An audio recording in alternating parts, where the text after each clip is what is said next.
Okay,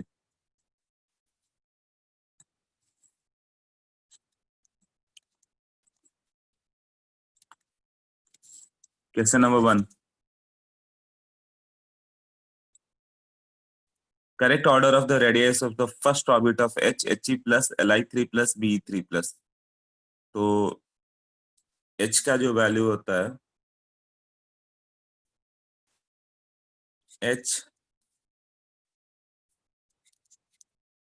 He plus Li2 plus Be3 plus, all are having one electron system, तो both theory is applicable. तो R का value जो होता है R not an square by Z, तो it is inversely related to Z. R of hydrogen will B are naught into N square is 1 square by 1।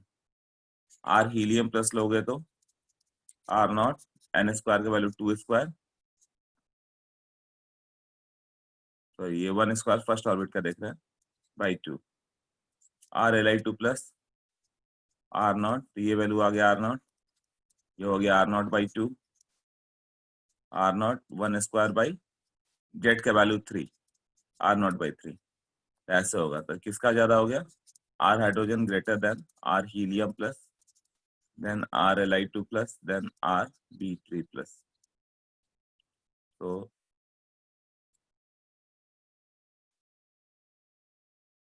First का answer क्या हो जाएगा, फिर ऑप्शन देखो,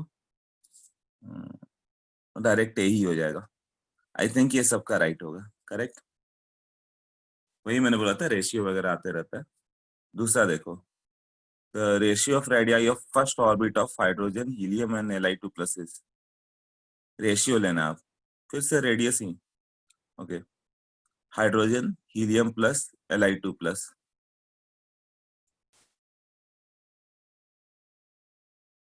ये तो इसी क्वेश्चन से हो गया, इसका आंसर तो इसी में आया है।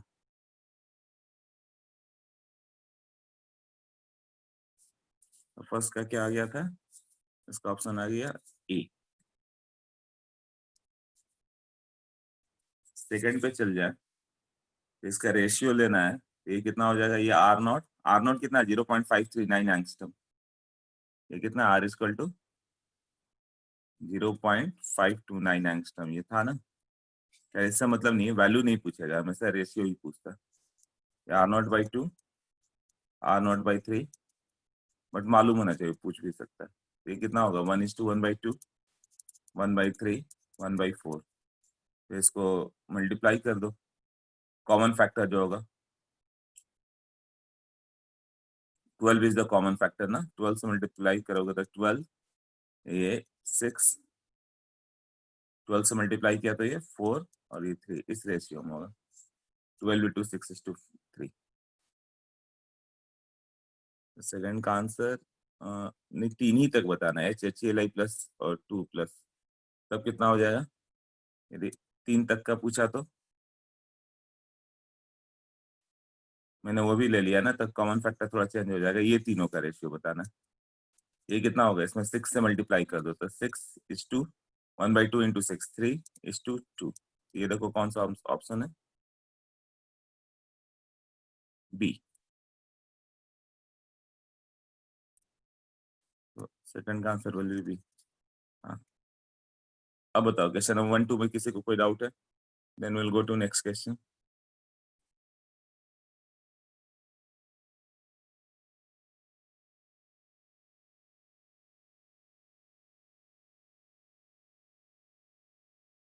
No doubt, no doubt, no doubt, no doubt, okay good, कोई डाउट नहीं। अब तुम लोग को भी आइडिया हो जाएगा आईआईटी में मेंस में क्वेश्चन कैसे होते हैं। बट ये जो मेंस में टफ क्यों पड़ जाएंगे, यही चीज एटॉमिक स्ट्रक्चर, यदि तुमने रिवीजन नहीं किया, फॉर मान लो लेट्स से 1 साल रिवीजन ही नहीं किया, तो तुम्हें कोई भी फॉर्मूला याद नहीं आएगा, तो एग्जाम में जाकर सिंपल फॉर्मूला भी नहीं याद आएगा, तुम छोड़ के आ जाओगे। बट बाई द टाइम अगले अगस्त सितंबर तक सिलेबस खत्म होगा, बाय मैक्सिमम बाय सितंबर, तब तक तुमने अपना बुकलेट 10 बार लर्न कर लिया है। एक ही बुकलेट को करना जरूरी है, एक ही चीज को 10 बार। 10 टाइम्स केमिस्ट्री के लिए वही है। तो तुम्हें अपना बुकलेट का क्वेश्चन आएगा कि हाँ रेडियस रेशियो का एक क्वेश्चन था, ऐसा ऐसा करना है, तो उस समय तुम्हारा दिमाग काम करेगा क्योंकि बार बार रिपीट होगा। जैसे डजन में कभी तुम रॉन्ग नहीं करते हो कि 5 डजन H2SO4 मॉलिक्यूल दे दिया गया है तो हाइड्रोजन कितना होगा, सल्फर कितना होगा, ऑक्सीजन कितना होगा, आराम से बताते हैं ना, इलेक्ट्रॉन कितना होगा, सबने बता दिया था। बट वही मोल कर दिया जाए तो रॉन्ग होता है, क्यों? मोल की प्रैक्टिस कम है। तो ये चीज याद रखना है कि अभी भी ये जितने भी हम लोग आगे के चैप्टर में चले, तुम पीछे वाला हमेशा सॉल्व करते रहो, मोल कंसेप्ट, एटॉमिक स्ट्रक्चर, हर समय रिवीजन होता रहे। कि कभी भी ये नहीं कि फॉर्मूला ही नहीं याद आ रहा है, तब तो तुम्हारा कोई चांस नहीं है। हाँ बट तुम्हें हर समय फॉर्मूले याद है, ये भी याद है कि हाँ बुकलेट में ऐसे ऐसे क्वेश्चन थे, तो आईटी में 100% सॉल्व करके आओगे। यदि बुकलेट हर समय तुम सॉल्व करने के कंडीशन में हो तो अपना बुकलेट करना ज्यादा जरूरी होता है, रादर देन 10 बुक करोगे तो कुछ भी नहीं पकड़ में आता। तो अपना काम होगा बुकलेट और नरेंद्र अवस्थी, बस दो करना है। Booklet first.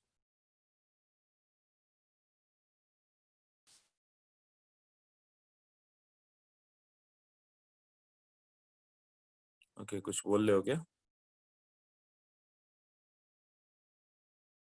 कट ऑफ कितना है? कट ऑफ तो बहुत कम रहता है, 360 का पेपर था तो 80 मार्क्स का होता है कट ऑफ। वो तो जस्ट क्वालिफाइंग है, उसका कोई मतलब नहीं है। उतने मतलब 2 लाख बच्चे उतना स्कोर करते हैं। वो भी सोचो ना, 360 मतलब 120 मार्क्स का एक पेपर होता था अभी तक। 120 मार्क्स, 120 मार्क्स, 120 मार्क्स का एक होता था, उसमें टोटल 360 में 81 का कट ऑफ, 80 का कट ऑफ। और भी 15 लाख बच्चों में 2 लाख बच्चे क्रॉस करते थे। अरे 120 में 80 तो केवल केमिस्ट्री से आ जाता है, वो भी देखते देखते आधे घंटे में। तो सोचो बाकी 13 लाख बच्चे क्या पढ़ाई करते हैं। उनका काम होता है घर पे, जो स्कूल में पढ़ के गए वो गए, घर पे जाकर सो जाते हैं। नो रिवीजन, या ज्यादा से ज्यादा 2-3 घंटा पढ़ लेंगे, खत्म होगा, उनका कुछ नहीं हो सकता। आईआईटी में मैंने देखा जो भी बच्चे हैं मिनिमम घर पे जाकर 6 घंटे जरूर पढ़ते हैं। क्लास के बाद, क्लास में 6-7 घंटे तो पढ़ के गए, घर पे मिनिमम 6 घंटे पढ़ते हैं। तो रेगुलर 2 साल तक जिसने 6 घंटे या उससे ज्यादा पढ़ा तो वो कई बार रिवाइज कर जाता है। अब सोचो यही क्वेश्चन तुम्हें एक बार में समझ में आया या 10 बार में समझ में आया, करना तो बस रेशियो ही निकालना है ना, क्या फर्क पड़ता है? अल्टीमेटली तुम उस पर बहुत इजी में जाओगे। तो कट ऑफ का चिंता ही मत करो। कट ऑफ तो तुम यदि रोज इतना पढ़ लो तो हो जाएगा। हाँ बट आईआईटी ने एनआईटीज में जाने का, एनआईटीज में यदि जाना है तो 360 में जिसका 150 से ऊपर होता है वो एनआईटीज में जाना स्टार्ट हो जाता है। मतलब 40% मार्क्स, तभी 300 में 120 मान के चलो, 120 से ऊपर हुआ तो कोई ना कोई एनआईटी मिलना स्टार्ट हो जाता है ठीक ठाक। ऐसे तो 1.5 लाख रैंक पे भी आईटी सिलचर वगैरह, एनआईटी सिलचर वगैरह मिल जाता है। मतलब जो थोड़ा बहुत भी पढ़ा उधर पहुंच जाता है। वो तुम देखोगे, तुम बस पढ़ते रहो, 6 घंटे डेली पढ़ते रहो, कब आईआईटी के लेवल पे पहुंच जाओगे मालूम नहीं चलता। बट आवर्स कम मत करना, 6 घंटे से कम घर पे बिल्कुल नहीं होना चाहिए। सिद्धांत नो ऑडियो और वीडियो, क्या हो रहा है? ऑडियो और वीडियो नहीं आ रहा है क्या सिद्धांत?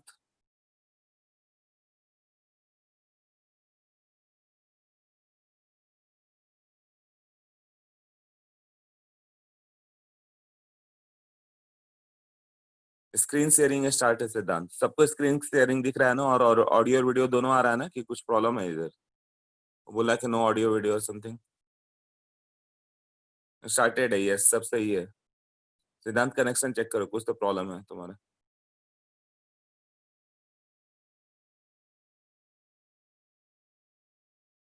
सॉल्यूशन, सॉल्यूशन ऑफ ये भी होगा क्या, बोथ द पेपर्स? वो हम लोग को नहीं भेजा गया है।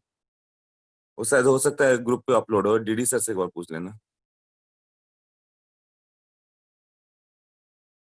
ओके, तो कम से कम ये जैसे लोगों के मन में अभी कोरोना से डर निकल गया, कोरोना में जो आ रहा है सो ठीक हो जा रहा है, उसे तो तुम्हारे मन से आईआईटी का डर निकल जाना चाहिए कि कुछ होता है, कुछ भी नहीं हो सकता।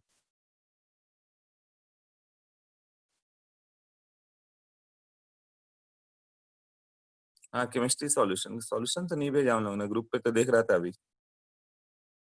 अच्छा देखता हूँ, मैंने शायद आईआईटी केमिस्ट्री ग्रुप पे भेजा हो क्या।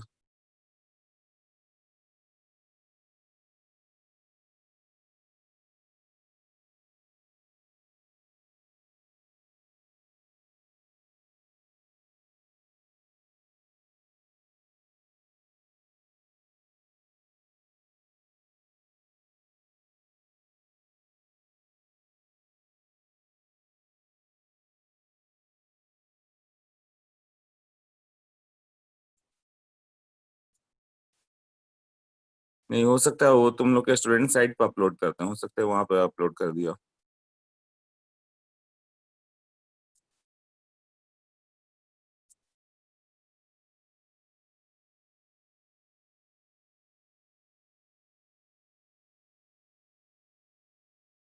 ठीक है कोई नहीं, वो तुम्हें बता दे रहा हूँ, देखते जाओ। पेपर ही डिस्कस कर लिया तो सॉल्यूशन का क्या मतलब है, सामने ही आ गया सॉल्यूशन। उन्होंने भेजा तो फिजिक्स के भेजा, बाकी का भी पूछ लेना, केमिस्ट्री मैथमेटिक्स का, केमिस्ट्री का कहाँ पर है।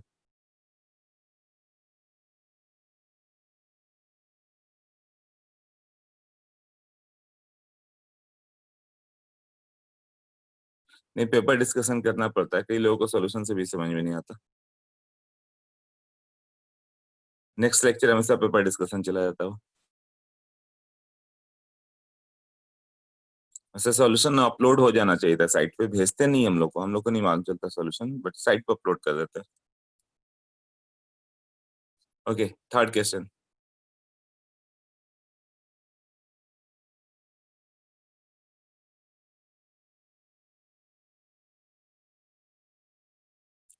The radius of second stationary orbit in Bohr's atom is r. The radius of third orbit will be what?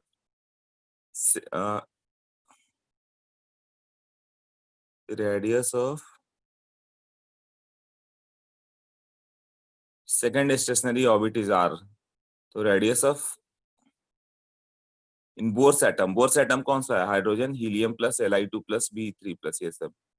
तो थर्ड का क्या होगा, सेकंड का आ रहा है तो थर्ड का क्या होगा, रेशियो निकालना है। रेडियस पे डायरेक्ट 3 क्वेश्चन हो गया अपने। थर्ड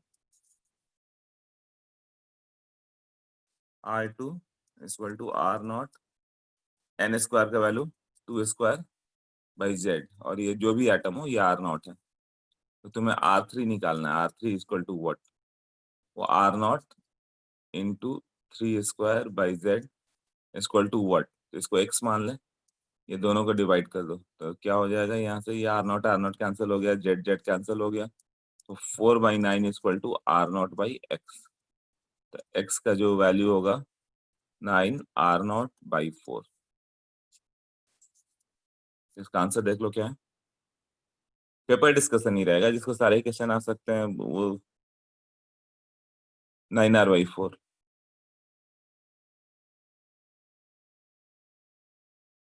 ओके, सी होगा। Fourth, work function of metal is 4 electron volt to emit a photo electron with the zero velocity। Kinetic energy zero होना चाहिए, मतलब फोटोन की भी एनर्जी उतनी होनी चाहिए जितना वर्क फंक्शन है। The wavelength of the incident light should be what.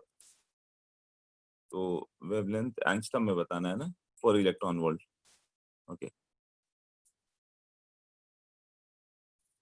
Third का ये आंसर क्या आया था, सी दिख रहा था ना अनित्य,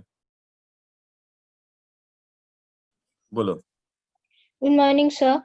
हाँ सर मॉर्निंग, बोलो। थर्ड क्वेश्चन में हम लोग को एलिमेंट कौन सा भी मेंशन नहीं किया है, तो हाइड्रोजन मान के चले जाए क्या? नहीं, जेड तो कैंसिल हो गया ना, हाँ। तो उससे क्या फर्क पड़ता है, दोनों हाइड्रोजन थे कि हीलियम थे कि लिथियम थे। हाँ right sir, thank you sir. Next, third का आंसर देखते हो, ये नहीं कि किसी ऑप्शन में रॉन्ग होगा तो चेंज कराना पड़ेगा मुझे। तो थर्ड का कौन सा आंसर दिख रहा है, सी होगा, राइट। थर्ड का सी। फोर्थ में मैक्सिमम काइनेटिक एनर्जी वाज hc/लैम्डा माइनस वर्क फंक्शन, ऐसे था ना, ये जीरो लेना है। तो hc/लैम्डा -5, तो hc/लैम्डा इक्वल टू 5। अब ये 4 इलेक्ट्रॉन वोल्ट है, तो 1.6 इंटू 10⁻⁻19 जूल में हो गया, और ये हो जाएगा 6.626 इंटू 10⁻34 और 3 into 10⁸ by lambda.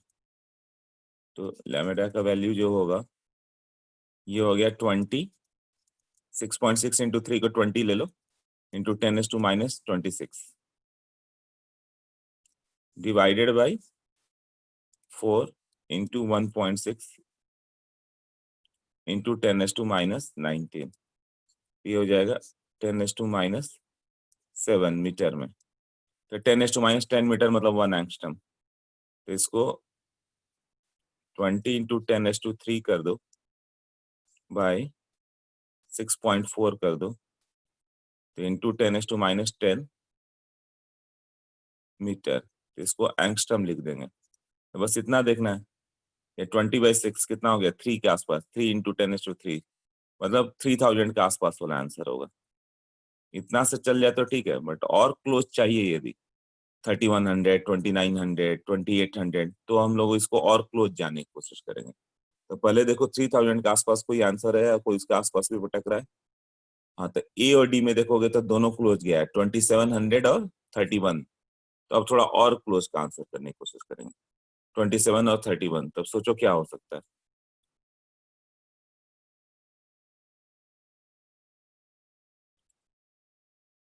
Electron volt को जूल में कन्वर्ट किया, हाँ उससे भी हो सकता है, वो मेथड भी सीख लो, जिससे भी हो जाए सब कर लो, ये नहीं कि जिससे पेन उठा दिया छोड़ दें। तो इसको, हाँ 3100 दिख रहा है, कैसे, इसको मैं हटा के दिखा देता हूँ। ये हो जाएगा 6.6 × 3, ये जो होगा कट के 1.6 इंटू ये 4 के आसपास होगा, 4 कैंसिल हो जाएगा, 4.1 वगैरह ऐसे होगा, है ना। ये 4 से थोड़ा सा ग्रेटर, मतलब 3 से थोड़ा ग्रेटर आएगा। 3 से थोड़ा ग्रेटर कितना होगा, एक ही आंसर दिख रहा था ना ये। क्लियर, थोड़ा और क्लोज करने की कोशिश किया तो 4 6.6/4, 4 पॉइंट समथिंग आ रहा है ना, 4.1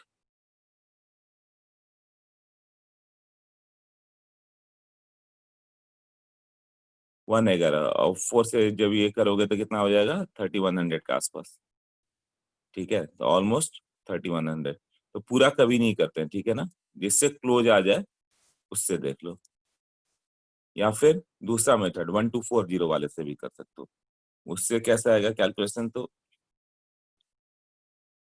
1240 इलेक्ट्रॉन वोल्ट नैनोमीटर, इससे कैलकुलेशन बचता है अपना, है ना, by lambda equal to 4 electron volt.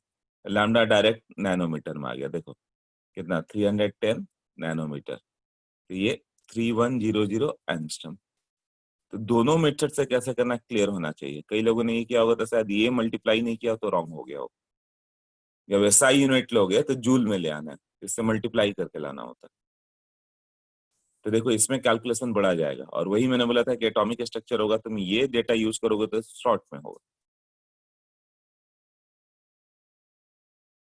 हाँ, बट जिसने ये उठा लिया होगा तो हो सकता है कि उस लोगों का आंसर नहीं आया, क्योंकि उसको इलेक्ट्रॉन वोल्ट में अभी स्टार्टिंग में यही होता है, फर्स्ट ईयर में कई यूनिट वगैरह मिस्टेक होते रहते हैं, तो ये मिस्टेक हो गया होगा। तो ये सब जो सिली मिस्टेक्स होते हैं विद द प्रैक्टिस धीरे धीरे कम होते जाएगा। ओके ओके, व्हाट्सएप कॉल कर रहा है, मतलब जूम से आउट हो गए हो।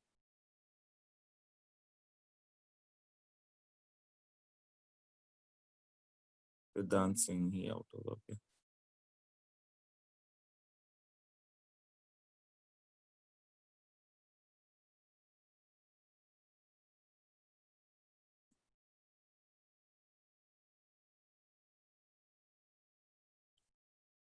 आई थिंक आज कुछ लोगों के साथ मेरी मीटिंग है 1 to 2 में, 1 to 1 इंटरेक्शन, यही सब बताने के लिए कैसे पढ़ना क्या है, राइट।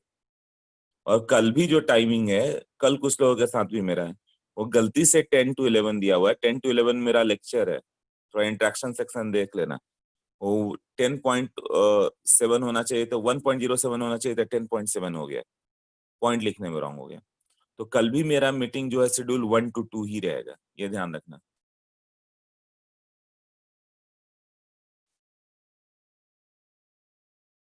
ओके, मतलब एक शेड्यूल आता है, उसी पे स्टिक करके करना होगा, क्योंकि उसके बाद हम लोग को टाइम नहीं रहता है, डे एंड नाइट बिजी रहता है, ऐसा हो जाता है। तो फिर जो मिस कर जाए वो कभी भी बात कर सकता है, फिर कॉल कर लो, कॉल करके बात कर सकते हैं। हाँ, तो ये याद रखो, कल का जो मीटिंग होगा मेरा, बाई मिस्टेक 10 to 11 का दिया हुआ है। कल मेरा 10 to 11 में कोई मीटिंग नहीं होगा, 8 से 10 लेक्चर होगा। उसके बाद मेरा दूसरा लेक्चर 10:30 से 12 है, फिर 1 से 2 में वो इंटरेक्शन है, 10 to 11 नहीं है। तो जो भी शेड्यूल 10 to 11, उसे 1 to 2 मान के चलोगे सब। और आज तो 1 to 2 है ही कुछ लोगों के साथ। तो उसमें रहो, प्रेजेंट रहने की कोशिश करो, क्योंकि एक टीचर को फिर बाद में टाइम नहीं मिलता कि वो इंटरेक्ट कर पाए जल्दी। क्योंकि तुम्हें मैं ओवर करूंगा, मान लो एक लेक्चर लिया कल, आज ही लेता हूँ 8 to 10 लिया, दूसरा 10:30 to 12 पे चल जाऊंगा, फिर 1 to 2 इंटरेक्शन होगा, फिर 2:30 to 4:30 मेरा लेक्चर है। तो इस तरह से पूरा इवनिंग तक का टाइम निकल जाता है। 4:30 के बाद फिर 8 to 4:30 लगातार लेक्चर लेते लेते फिर इतना हो जाता है कि इवनिंग के बाद कोई टाइम नहीं। तो जो इसका जो शेड्यूल है, जो 1 to 1 मीटिंग है, वो मत सोचो कि बाद में कभी मिल लेंगे। अब यहाँ टीचर्स के पास टाइम नहीं है, जो टाइम में स्लॉट में है, उसमें मिलो 1 to 2 में। तो आज 1 to 2 और कल 1 to 2, जिसका जो स्लॉट है उसमें आ जाना।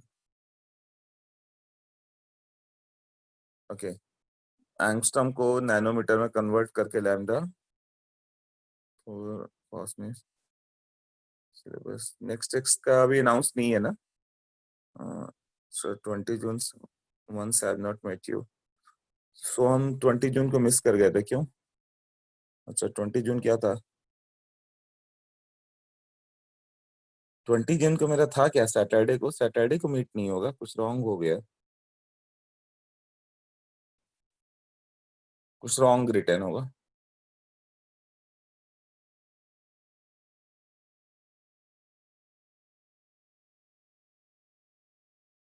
उसको रीशेड्यूल कर देंगे, वो फिर से रीशेड्यूल हो जाएगा। उसको रीशेड्यूल कर दिया गया होगा। जब 20 को टेस्ट होता सब मिस कर गए, तुम केवल मिस नहीं किए उसमें, तो उसको कुछ ना कुछ करके रीशेड्यूल हो जाएगा। ओके, ये 4 हो गया ना? नेक्स्ट देखो, तो फोर्थ का आंसर क्या आ जाएगा? फोर्थ का डी है। Okay, fifth, the radius of the both orbit of hydrogen atom is equal to Na 0.53 angstrom. Radius of the first excited atom of the second hydrogen atom. अच्छा, first का तो मालूम है, R1 मालूम है, R2 बताना है तुम्हें। R1 0.53 है, तो फर्स्ट एक्साइटेड स्टेट उसने लिख भी दिया n इक्वल टू 2, वो लिखा नहीं रहेगा। n इक्वल टू 2 तुम्हें समझना है कि n इक्वल टू 2 का क्या होगा। तो R naught n square by Z, R not 2 square, तो 0.53 इंटू 4, 2.12। ये जो होगा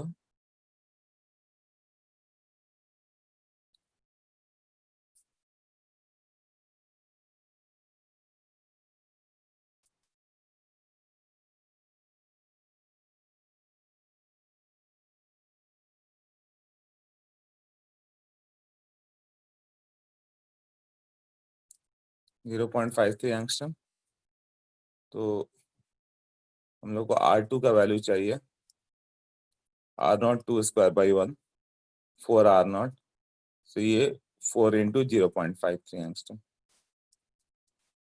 तो 2 पॉइंट समथिंग वाला एक ही डेटा है ना, डी था, तो 5 का डी।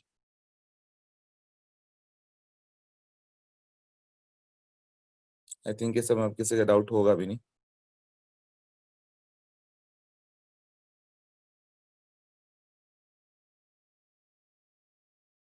6 देखें, the speed of the electron in the first orbit and then the speed of the electron in the third orbit. The speed of electron in both first orbit, first orbit में दिया x, तो third orbit में क्या होगा? वही मैंने बोला था ना, रेशियो पे सब पूछेगा, वही तो है। r का वैल्यू कितना होता है? r नॉट क्या, एनर्जी कितना होता है? Z square by N square ना। हाँ, तो ये r naught Z by N होगा। इससे भी याद कर सकते हो काइनेटिक एनर्जी क्या होता है, सॉरी आर क्यों लिख रहा हूँ, वी ना, V nought Z by n. इसीलिए एनर्जी किसके प्रोपोर्शनल होता है? Z square by N square, half m v square होता है ना, हाफ एम बी स्क्वायर मतलब Z square by N square. तो energy Z square by N square का प्रोपोर्शनल है, वेलोसिटी जेड बाई एन के प्रोपोर्शनल। तब देखो किसका रेडियस दिया है, किसका पूछ रहा है? फर्स्ट ऑर्बिट का दिया हुआ, थर्ड ऑर्बिट में बताना है। फर्स्ट का एक्स है तो थर्ड में क्या होगा? मतलब एक्स किसका वैल्यू है? V1 होगा, V नॉट इंटू ये दोनों 1 1 हो गया। तो तुम्हें मान लो कि बताना है कि एक्स टेस्ट का वैल्यू क्या होगा थर्ड ऑर्बिट में। V3 की बात करें हम लोग, तो V नॉट इंटू 1, जेड का एन का वैल्यू 3 हो गया, तो ये कितना हो जाएगा? x by X test equal to V naught cancel हो गया, 3 ऊपर चला गया, तो एक्स्ट्रा इसका वैल्यू x/3। आंसर देख लो क्या आ रहा है।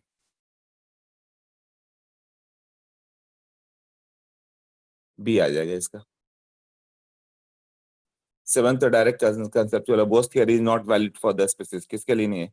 इसमें एक इलेक्ट्रॉन नहीं हुआ, hydrogen helium plus Li plus Li2 plus, तो hydro HHE Li HHE plus Li2 plus B3 plus, ऐसे बताया था ना कि लर्न कर लेना है चारों। तो Li प्लस के लिए वैलिड नहीं है। Li प्लस में क्या हो गया, 2 इलेक्ट्रॉन, तो 7 का C होगा ना, 7 का C। Li प्लस क्योंकि इसमें 2 इलेक्ट्रॉन है, तो नॉट वैलिड, कोई भी फॉर्मूला वैलिड नहीं है। तो लिस्ट याद कर लेना है, HHE plus Li2 plus B3 plus, उसके लिए वैलिड है। ओके, 7 के बाद 8th पे जाओ। 8th में देखो, the velocity of the electron in the first orbit of hydro velocity दिया हुआ है, तो V1 दिया हुआ है और V3 पूछा है, तो रेशियो कैसे आएगा V1 और V3? ये अभी किया था ना x/3 वाला, तो V1 बाई V3 पूछा हुआ है, तो V0 Z/n, V0 Z/n, तो ये n का वैल्यू जो होगा 1 और ये हो गया 3, तो ये 1/3 का रेशियो है। जो भी दिया होगा बस वैल्यू पुट कर दो। अर्थ में क्या होगा? सो बहुत सिंपल सिंपल क्वेश्चन है, पूरा क्यों डिस्कस कर रहे हम लोग, है ना। एक काम करते हैं, जेई मेंस में कौन कौन से डाउट है वो पूछो, मुझे लग रहा है कि ये सब सबने कर लिया होगा।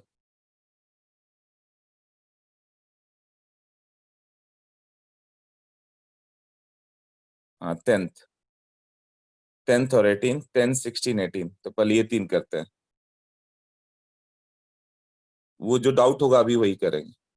वल्लभ क्या लिखा, sir you could solve the questions in which we have the doubts to save time. हाँ, वही मैं भी बोल रहा हूँ, मतलब कि जो डाउट है वो करते हैं, सबने कर लिया। 10, 15, 16, 17, 10, 15, 16, 17, 18, ओके। 13 भी आया है, अन्विता, यस। 10, 11 भी आ गया, तब तो पूरा आता ही जाएगा। 10, 11, 13, 14 भी आ गया अब। 10, 11, 13, 14, 15, 16, 17, 18 भी आ चुका है। 19 भी बोल दिया आदित्य ने, 20 ने सिद्धि ने बोल दिया, मतलब 10 to 20 पूरा हो चुका। उसके बाद क्या हो गया? श्रेयस 21, 22, 23, 25, सिर्फ एक 24 नहीं हुआ। 24 लगता है सबसे हो गया, बाकी सबने पूछ लिया,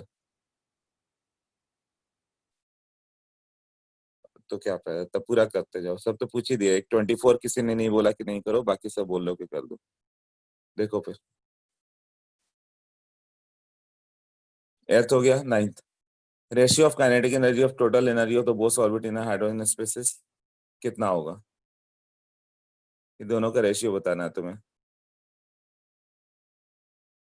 तो ratio of kinetic energy and total energy, तो डायरेक्ट मॉडुलस था ना, टोटल एनर्जी उसी का माइनस था, तो डायरेक्ट -1 हो जाएगा, वो तो डायरेक्ट फॉर्मूला था ना।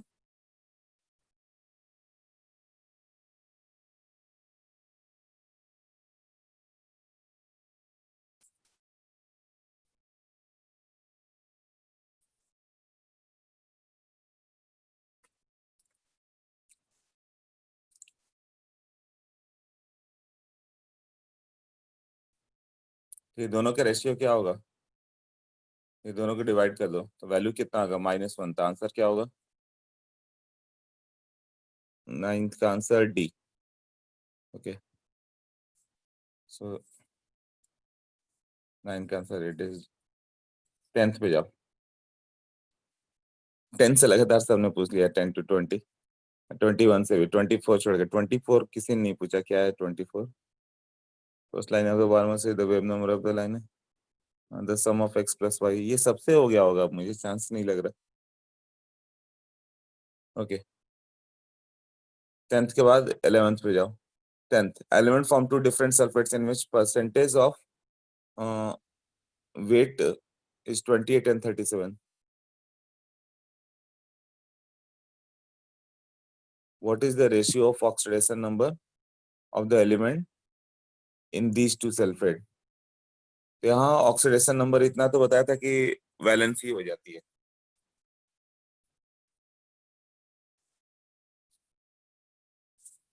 वैलेंसी मतलब जैसे ग्रुप 1 का है तो Na2SO4 होगा, ग्रुप 2 का है तो MgSO4 हो जाएगा, ग्रुप 2 का है तो 3 का है तो Al2SO4 थ्राइस हो जाएगा। तो एलिमेंट का परसेंट पहले में 28 है, दूसरे में 37 होगा।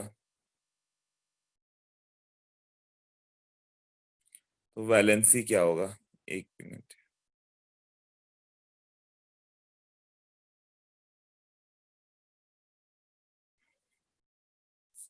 ट्वेंटी एट 37, तो उसका वैलेंसी बताना है, ठीक है। 28% मेटल सल्फेट ले लें हम लोग। सल्फेट क्या होता है, Na2SO4, ग्रुप 1 का हुआ था ये दो फॉर्मूला, इसका MgSO4, इसका Al2SO4 थ्राइस, यही सब होता है ना formula.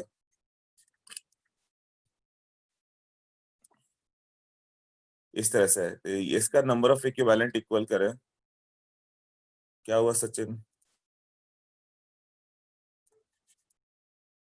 Number of equivalent of sodium will be number of equivalent of sulphate, ऐसे होता है ना। हाँ, तो ये जो भी फॉर्मूला था MxSO4 ट्वाइस का y, ऐसे मान लो। इस तरह से 2 हो सकता है, 1 हो सकता है, 3, ऐसे 2 आ सकता है, ऐसे हो सकता है ना। Number of equivalent of metal equal to number of equivalent of sulphate. तो ये इसका mass by equivalent mass equal to mass of sulphate by equivalent mass of sulphate, यही होगा ना। तो ये 28 है, तो 28 बाई 21 का एटॉमिक मास ऑफ पहला मेटल जो हो गया डिवाइडेड बाई इसका वैलेंसी, वो बताना है हम लोग का, है ना। इक्वल टू ये कितना होगा, 28 से माइनस कर दे 62, 72, 72 बाई सल्फेट का कितना होता था 96/2। तो ये नहीं दिया है ना मास कितना उसका, मास मालूम रहता तो वैलेंसी आता, क्या सेम एलिमेंट कुछ है क्या ऐसे, okay. An element form two different sulphate, अच्छा एक ही एलिमेंट है जो दो डिफरेंट सल्फेट बनाया था, तो M फिक्स है उसका, दूसरे में 37 है, तो दूसरे में 37 हो गया तो M कांस्टेंट होगा। एक इक्वेशन तो ये आ गया,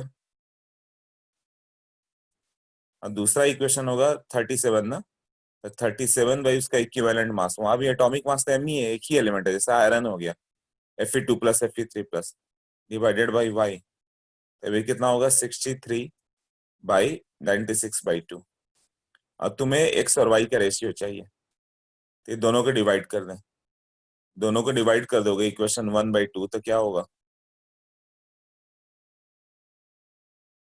हाँ तो ये हो गया 37y/m, और ये 63/48। नेक्स्ट पे लिख दें।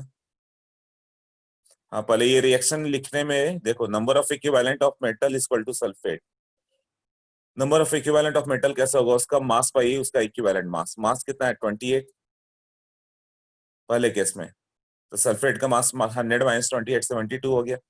सल्फेट का तुम्हें याद होगा कि मैंने ये बताया था कि सल्फेट का ये कितना होता है 96/2, ये बताया था ना, 96 इसका बाई ये जो इसका ऑक्सीडेशन स्टेट है 2, और यहाँ पर क्या हो जाएगा, ऑक्सीडेशन स्टेट बताया था डिवाइडेड बाय ऑक्सीडेशन स्टेट बताया था ना, ऑक्सीडेशन स्टेट से डिवाइड कर देना, और यहाँ पे कितना होगा मेटल जो भी है, जैसे आयरन हो गया, यहाँ ऑक्सीडेशन स्टेट 2 है तो बाई 2, या वैलेंसी यही बोलते थे ना, और यहाँ पे क्या हो जाएगा वही क्वेश्चन, इस बार 3763 है। ये क्लियर हो गया कैसे है, अब बस दोनों को डिवाइड करना है। Number of law of equivalence is there, वो भूल गए क्या तुम लोग, लॉ ऑफ इक्विवेलेंस, अरे वो सब रिवीजन करो, ये सब कैसे भूल सकते हो, लॉ ऑफ इक्विवेलेंस, दोनों का इक्विवेलेंट इक्वल होता है, और इक्विवेलेंट मास कितना होता है एटॉमिक मास बाई उसका वैलेंसी, जैसे Na प्लस का बताया था 23/1, Mg2 प्लस का 24/2, एल्यूमिनियम 3 प्लस का एटॉमिक मास 27/3। हाँ, लॉ ऑफ इक्विवेलेंस, उसके लिए एक ही चीज है, तुम्हें इक्वेशन लिखना ही नहीं है, जो भी है सबका इक्विवेलेंट इक्वल करते चले जाओ। कैन द इक्विवेलेंस, हाँ सबके लिए है ना।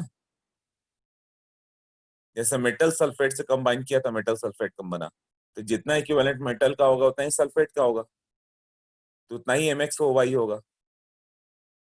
जितना मेटल का इक्विवेलेंट है उतना सल्फेट का भी है, और वही मेटल सल्फेट बन गया तो उसका भी उतना ही इक्विवेलेंट होगा। जैसे मैंने ऐसे किया था कि metal plus oxygen gives out MxO, तो number of equivalent of metal equal to number of equivalent of oxygen, उतना ही इक्विवेलेंट MxO है। लॉ ऑफ इक्विवेलेंस इक्वेशन से क्या मतलब है, तुम्हें दो कंपाउंड से मतलब जो कंबाइन कर रहे हैं। जैसे मैग्नीशियम ऑक्सीजन से रिएक्ट कर रहा है, तो यहाँ दोनों का इक्विवेलेंट सेम होगा। 5 इक्विवेलेंट मैग्नीशियम 5 इक्विवेलेंट ऑक्सीजन से रिएक्ट करेगा तो 5 इक्विवेलेंट MgO बन जाएगा। ऐसे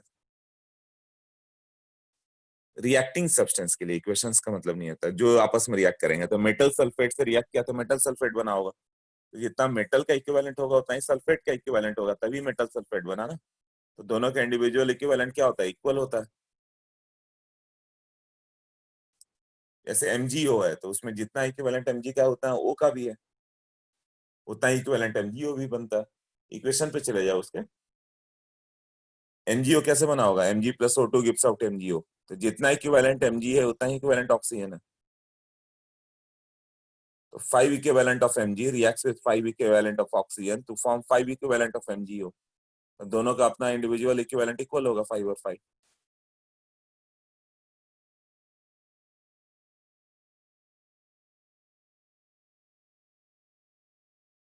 ओके, अब क्या करना है, बस दोनों को डिवाइड कर दो। 28/m/x कैसे आ गया, रिवाइज करो, याद आ जाएगा कैसे, बता।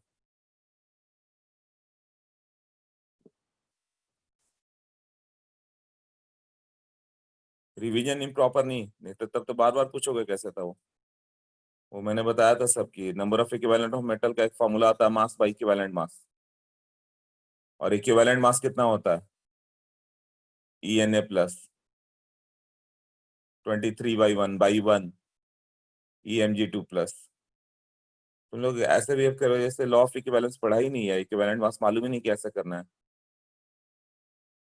Al3 प्लस अभी बता दिया, फिर भी 27/3 रिवाइज करो ये सब, ये किया था बाई वैलेंसी। तो ये मास बाई इक्विवेलेंट मास, मास 28 है।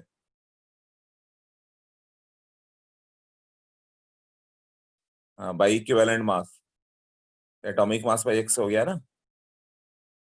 अब ये बोलो 96/2 कैसा है, ये सब किया है हम लोगों ने। सल्फेट का नोट्स चेक करो, 96 बाई इसका वैलेंसी 2। अब ये दोनों को डिवाइड कर दो तो x और y का रेशियो आ जाएगा, कितना आ जाएगा ये 37y/m, ये हो गया 37y। इसको इस इक्वेशन से डिवाइड करेंगे तो भाई यहाँ पे क्या होगा 28x आ जाएगा, और 2 से डिवाइड करोगे तो 96/2 कैंसिल हो गया। ऊपर में क्या हो गया 63, और ये कितना आ जा रहा है, यहाँ पे आ जाएगा 27। हाँ, तो यहाँ से तुम्हें y और x का वैल्यू आ जाएगा किस रेशियो में। वो तो बैलेंस ही है, इंटीजर ही आएगा, जो भी आएगा क्लोजेस्ट ले लो।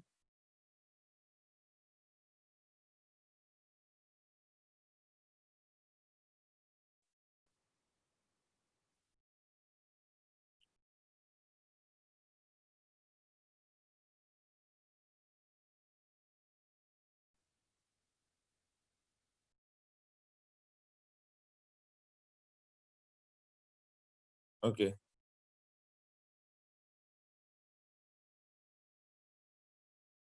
28x/37y नहीं ले सकते, वो तो डिवाइड करना है। तुम रिएक्शन 1/2 करो या 2/1 करो, क्या फर्क पड़ता है, तुम्हें तो रेशियो चाहिए ना।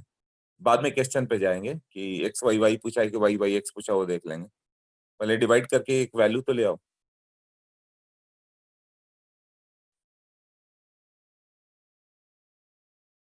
कितना करीब हो रहा है अप्रोक्सीमेटली,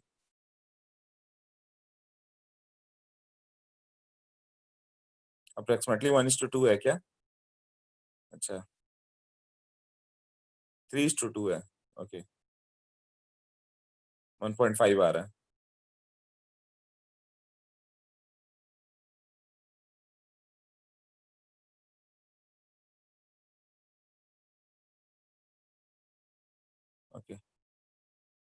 हाँ तो क्लोज वैल्यू लेना, तुम्हें मालूम है कि वैलेंसी इंटीजर होगा, या तो फर्स्ट ग्रुप का होगा तो 1 होगा, या सेकंड का होगा तो 2 होगा, या थर्ड का होगा तो वैलेंसी 3 होगी। तो अप्रोक्सीमेट रेशियो ले लो, तो XYY 3:2 आ जा रहा है। ओके, तो अब देख लो क्वेश्चन में मैंने ये नहीं ध्यान दिया कि XYY पूछा है कि YYX पूछा है, किसका वैल्यू पूछा है।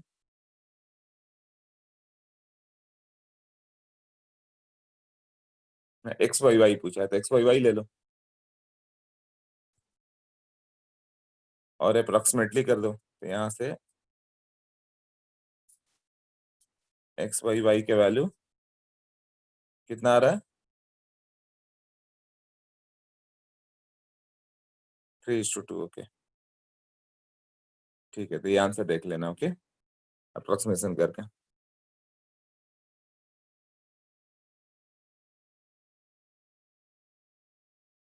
But here won't be the oxidation number of, कुछ तो और बोल रहे हो तुम। ओके अरे देर,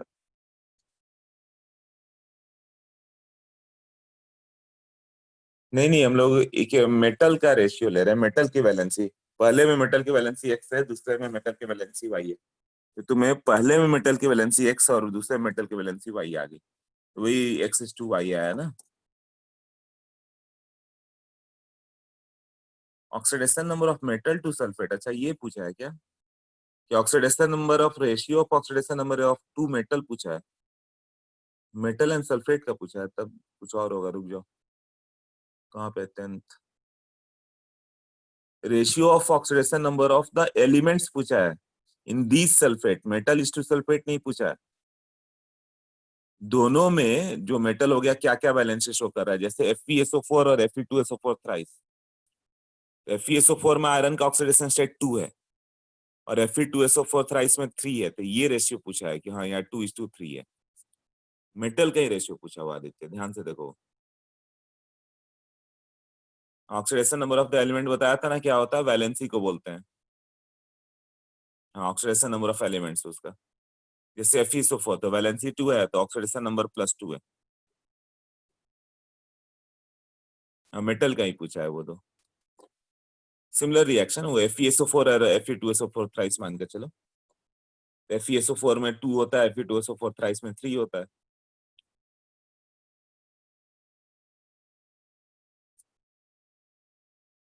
हो जाएगा, एक बार और सोच लेना इसमें। अच्छा सोच लो, अभी भी डाउट है तो। क्लियर हुआ, यस और नो बताओ। तो फिर से बताता हूँ, बताओ क्लियर है। Yes yes yes yes yes yes, सबका यस आ रहा है, यस बताते जाओ। Yes all yes. I did not understand Aditya, हाँ कौन सा सेकंड पार्ट। हाँ आदित्य सही से बताओ, सेकंड पार्ट मतलब। यस यस यस यस सबका यस। ओके ओके ठीक है, तो सबका यस आया हुआ है। एक आदित्य, हाँ आदित्य बताओ सेकंड पार्ट मतलब कौन सा। मैंने दो फॉर्मूला लिखा है, एक में मेटल का ऑक्सीडेशन स्टेट 28 था, बल्कि 28 और 37 का दो दे रहा था, तो वो दो इक्वेशन लिखा, उसमें डाउट है। सेकंड इक्वेशन में जैसे फर्स्ट इक्वेशन लिखा 28 हो गया तो सल्फेट हो गया 72, उसी तरह सेकंड इक्वेशन में वो 37 है तो दूसरे का 63 होगा। आफ्टर फर्स्ट फार्मूला क्लियर है ना, तो सेकंड फार्मूला उसका रेप्लिका है एग्जैक्टली सेम, और 28 के जगह वैल्यू 37 दिया हुआ है। वो दूसरा में वही मेटल है, बट वहां पे जो बनाया है तो उसमें कितना हो गया उसका, मेटल 37% है तो सल्फेट 63 होगा। फर्स्ट केस ऐसा ही। हाँ आदित्य अभी क्लियर हुआ। कोई भी चेंज नहीं, वही मेटल का दूसरे स्टेट में एक बार 28 है और 72 का डेटा है, दूसरे में 37 63 का डेटा है, तो पूछा है कि दोनों में वैलेंसी क्या क्या होगी उसकी।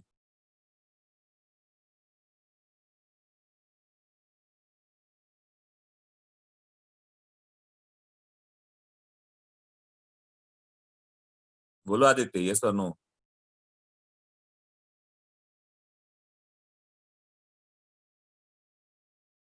हाँ तो फर्स्ट यदि लिखना आ गया तो सेकंड भी लिख दोगा, सेकंड लिख दोगे तो रेशियो बताना एक्स और वाई का।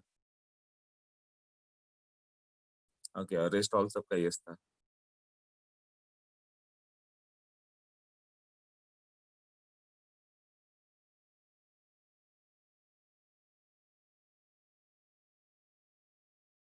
इलेवन से देखो,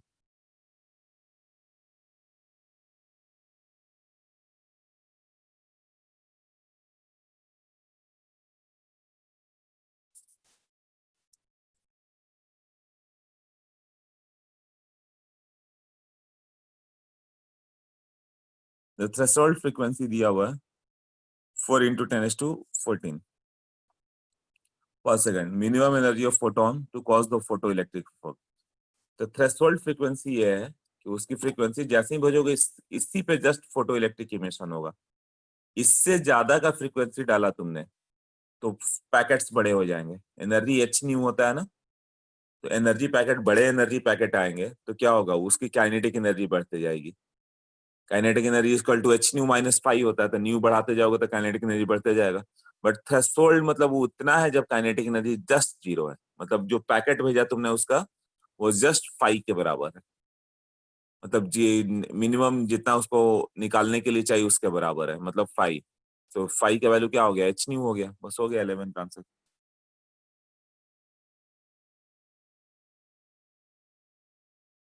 ये फॉर्मूला था डायरेक्ट,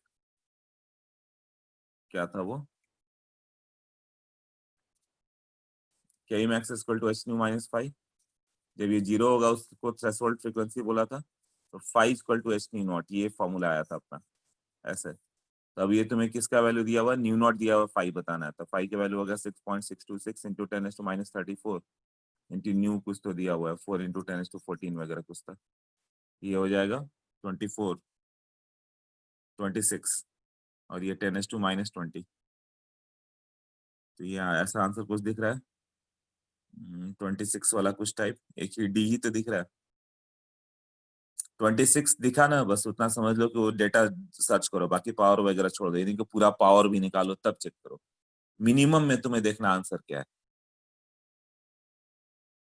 तो फिगर तुम्हारा 24 26 वगैरह कुछ दिख रहा है, तो एक दिख रहा है ना 2.64 वगैरह, वो अपने आप आ जाएगा, तो आंसर डी कर देना। मतलब पूरा पूरा कैलकुलेशन मत करना। बी आ रहा है कि डी आ रहा है, 26 वगैरह ना, so you mean to say कुछ रॉन्ग हो रहा है। थ्रेशोल्ड फ्रीक्वेंसी 4 into 10⁻14, तो minimum energy of photon to cause the, हाँ मतलब 5 क्या होगा, तो एच न्यू नॉट हो गया, तो एच 6.6 ठीक तो है, डी होगा ना, बी कैसे हुआ 2.64 वगैरह कुछ। ये दोनों को मल्टीप्लाई करके मुझे मालूम चल गया कि 6 इंटू 4 24 वाला ही डेटा आएगा, तो बाकी पावर वगैरह मैं क्यों देखूं, आंसर डायरेक्ट डी कर दोगे। क्लियर, ये नहीं कि पूरा पूरा कैलकुलेट मत करना, आईटी मतलब तुम्हें क्लर्क नहीं बनाता, पूरा कैलकुलेशन नहीं कराता। कितने इंटेलिजेंट हो कि मिनिमम में आंसर बता सको जब दिया हुआ रेंज में, तो ठीक है, पावर वगैरह छोड़ो वो सब। 26 दिख गया तो 2.6 कैसा आएगा, डेटा उतना आना चाहिए। 11 तो क्लियर हो गया, 11 तो एक ही किसी ने डाउट पूछा था उसे। 12, the ratio of difference between first and second Bohr's orbit energy to that of between second and third Bohr's orbit energy is what?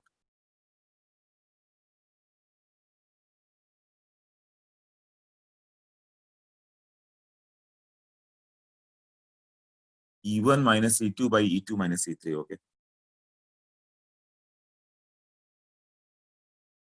उसको मॉडुलस पे ले सकते हो, E2 minus E1 by E3 minus E2 भी कर सकते हो, उससे फर्क नहीं पड़ेगा, वो तो रेशियो है ना। तो मान लो E2 minus E1 by E3 minus E2, यही पूछा है ना, ये जो होगा -13.6 Z² by N², Z² by N², तो Z² तो कॉमन रखो, बाई N², 1/2² माइनस 1/1 का square divided by -E0 Z², 1/3² minus 1/2², ऐसे होगा ना। अब यहां से ये जो वैल्यू आ जाए, ये कितना हो जाएगा,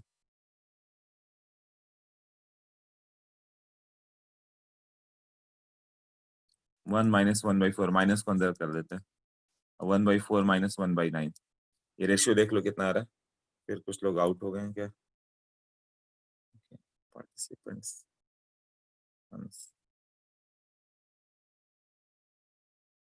हाँ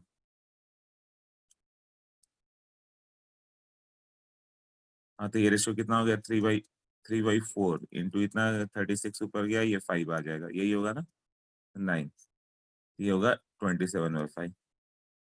आंसर देख लो कौन सा है 27/5, सी होगा। 12 का आंसर जो हो गया सी। Okay clear.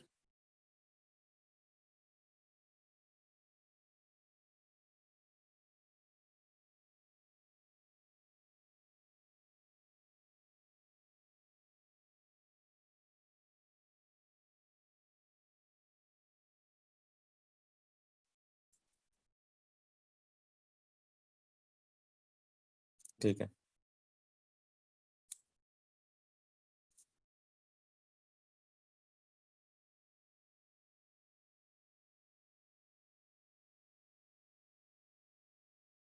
कौन सा था ये, 11 के बाद ये 12 का दिया था 13। तो expression for the wave number of second line of the Balmer series in the hydrogen atom is, second line of the Balmer series, first line of the Balmer series बताया था 3:2, 3 से 2 पे जंप करने वाला पहला लाइन आया था, 4 से 2 दूसरा लाइन था, 5 से 2 तीसरा लाइन था, इंफिनिटी से 2 सीरीज लिमिट था, last line of the Balmer series. मैंने पूछा बोला था ऐसा क्वेश्चन याद आ जाता है, second line of the Balmer series मतलब जंप कहां से करेगा, 4 से 2, तो उसको क्या कर सकते हैं,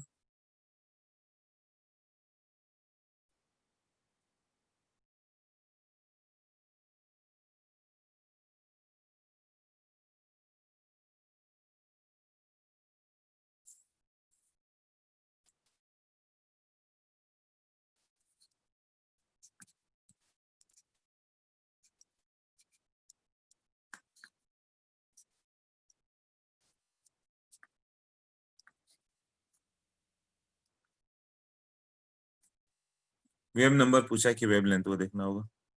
13 में क्या पूछा है, वेव नंबर मतलब 1/λ पूछा,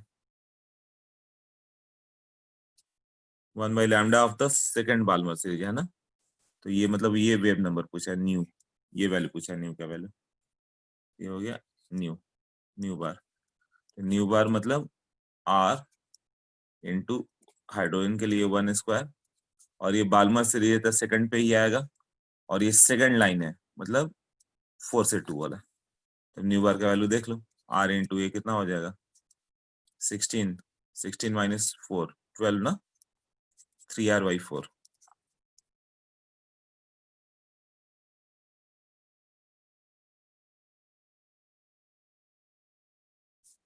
3r/4 तो नहीं है, कुछ रॉन्ग कर दिया क्या, 3r/16 4 16 12/16 होगा ना,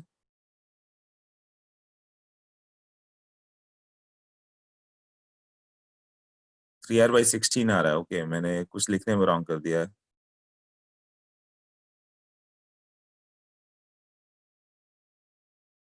12r/64 राइट, यहाँ पे लिखने में कैलकुलेशन पे चला गया था, करेक्ट। ये जो मैंने यहाँ कैलकुलेट किया इंटू 4 यहाँ पर है, ठीक है, तो 3r/16 आ जाएगा। ओके, तो 13 का आंसर देख लो क्या है, 13 का आंसर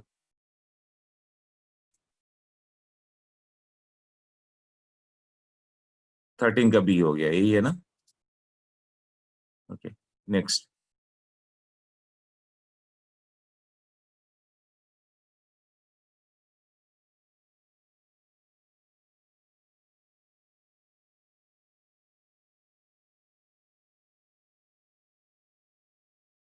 थर्टीन के बाद 14 करना था, ओके। 14 में wave number of the first line of the Balmer series दिया हुआ है, मतलब न्यू बार दिया हुआ है first line of the Balmer series, मतलब 3 से 2 पे जंप कर रहा है, तो wave number of first Balmer line of, दोनों फर्स्ट बाल्मर लाइन ही है ना, first line of the Balmer series और ये भी फर्स्ट बाल्मर लाइन, मतलब वही 3 से 2, तो ये वो तो कैंसिल हो जाएगा, सिर्फ जेट का रेशियो आएगा, जेड स्क्वायर वाला। ओके, पहले में हाइड्रोजन है, दूसरे में Li2+ है।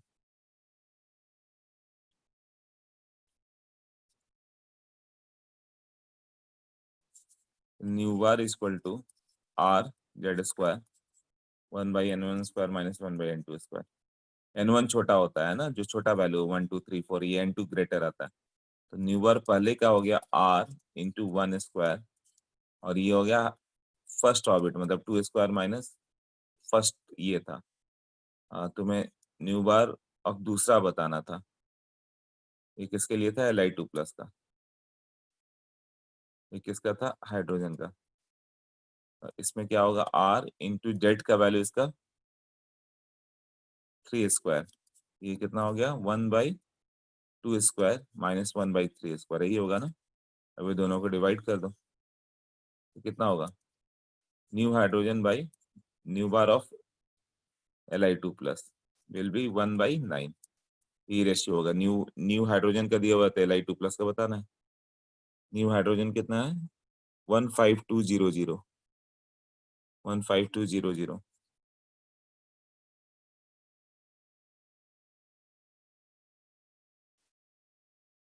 15200 बाई Li2+ इक्वल टू 1/9। तो 15 इंटू 9 135 वाला डेटा, तो 135 जो आएगा वही होगा। ओके, क्वेश्चन 25 भी वही है। अच्छा, वो इंटीजर में कर दिया है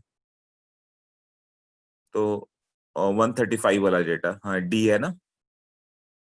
मतलब पूरा पूरा कैलकुलेशन की जरूरत नहीं है। 150 इंटू 9 दिखा तो 135 अगर कुछ दिखेगा तो एक ही आंसर है D.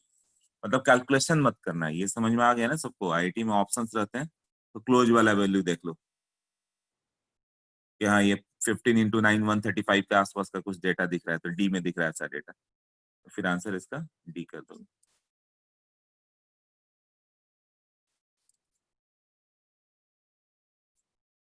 Okay,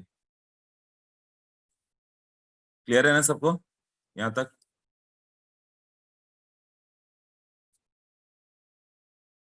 okay, 7 gram the mixture of KClO3 and KCl is strongly heated.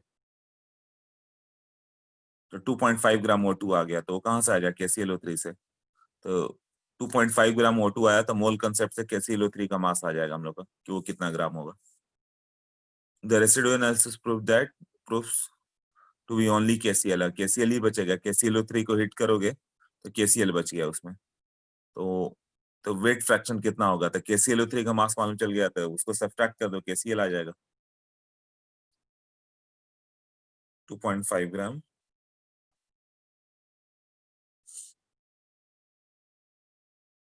देखो, हाँ तो 15 में क्या हो जाएगा? KClO3 ये क्या होगा? 2 KCl + 3O2। ये 2.5 ग्राम है, मतलब ये हो जाएगा 2.5/32 मोल। और इसके थ्रू इसका मोल चाहिए, तो ये तुम्हें मालूम है इसका कोएफिशिएंट 2। ये ratio of coefficient this by इसका कोएफिशिएंट 3। रेशियो ऑफ कोएफिशिएंट लिखना तो अब तक याद हो चुका होगा, यही प्रैक्टिस किया था ना। उसके बाद क्या होगा? पार्टिसिपेंट 060520। ऐसे भी लोग आते हैं, जिसके पार्टिसिपेंट में LN लिखा रहेगा उसी को हम लोग एंटर कराते हैं। स्पैम भी आ जाते हैं इसी तरह से।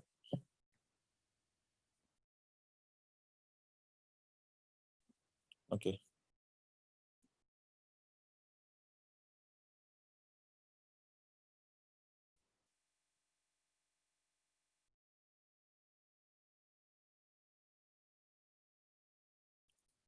हाँ तो इसमें क्या होगा? ऑक्सीजन कहाँ से आएगा? ओनली KClO3 से आएगा। अब यहाँ पे तुम KCl को हिट करोगे तो कुछ होगा ही नहीं, तो केवल इसी से आया ना। तो 2.5 ग्राम ऑक्सीजन आया तो कितना KClO3 रहा होगा? ये इतना बाई 32 मोल रहा होगा। आई थिंक ये सबका हो गया होगा। नहीं, इतने क्वेश्चन ही सॉल्व किया था उन्होंने इनटू इसका मोलर मास। हाँ सबका हो गया ना। टफ क्वेश्चन कर लेने से ही होता है कि ऐसे भी क्वेश्चन इजी दिखता है। मतलब ऑक्सीजन का मास दिया हुआ तो इसके थ्रू KClO3 का मास आ गया। तो मिक्सचर में KClO3 कितना वो मालूम है तो सब्ट्रैक्ट कर लो, KCl आ जाएगा। ये कितना आ जाएगा, कितना करीब होगा ये वैल्यू देख लो एक बार।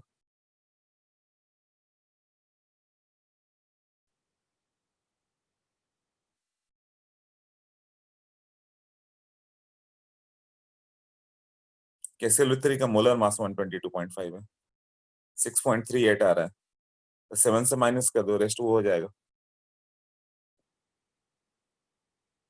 7 ग्राम था ना।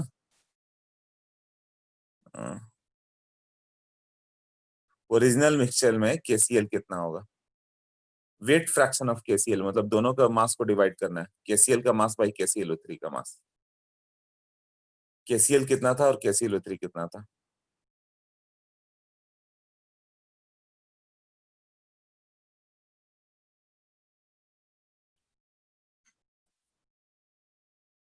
तुम्हें क्या चाहिए, mass of KCl by mass of KClO3। KClO3 कितना आ गया, ये ऑलमोस्ट कितना आ रहा है, 6.4 ग्राम के आसपास ना, तो बस उतना ही चाहिए अप्रोक्सीमेशन। और ये 7 माइनस 6.4 तो कितना हो गया, 0.6 बाई 6.4। तो ये कितना टाइम है,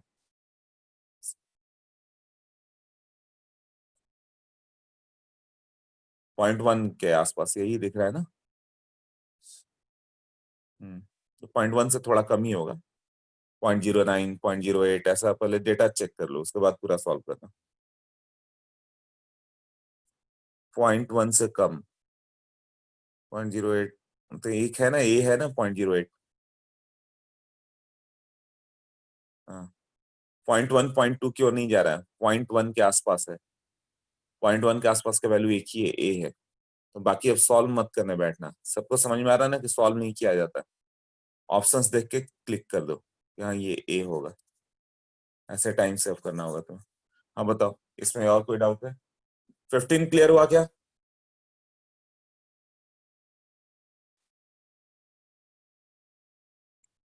हम्म, yes yes, Sarthak no, okay, yes yes yes, Aryan Anshul yes, सबका यस है, ओके। हाँ सार्थक, तुम्हारा एक आ रहा है, मतलब वेट फ्रैक्शन मींस, मतलब वेट परसेंट क्या होता है?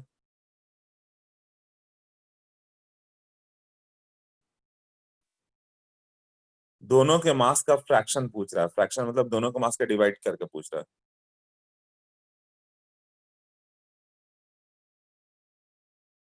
सारे क्वेश्चन तुम्हें ऐसे करने, अप्रोक्सीमेशन गेस करने होते हैं, आईटी सॉल्व कराने के लिए नहीं होता। पूरा पूरा सॉल्व करके आंसर मत देखना, जैसे ही तुम्हें ऑप्शन रिजेक्ट करने होते हैं, 4 ऑप्शन होते हैं ना, तो पहले तो यूनिट से ही कई ऑप्शन रिजेक्ट हो जाते हैं, ये यूनिट नहीं होगा, ये नहीं होगा, ये 2 बचा, उसमें भी तुरंत कर लेते हो। तो ऑप्शंस रिजेक्ट करना सीखो, पहले अप्रोक्सीमेशन करने से पहले कि अप्रोक्सीमेटली आंसर देख लो, उससे आंसर मालूम चल जा रहा है कि कोई क्लोज वाला है तो वो कर दो, पूरा सॉल्व मत करो। जैसे आंसर 3 आ रहा है तो 3 का आसपास का कोई आंसर होगा दे दो, बट 3 के आसपास 2 आंसर है, 2.9 और 3.1, तो क्लोजली थोड़ा और क्लोजली चेक करो, यानी कि पूरा चेक करो, क्लोजली थोड़ा और जाओ ऐसे। हाँ सार्थक, चलो बताओ क्या डाउट है?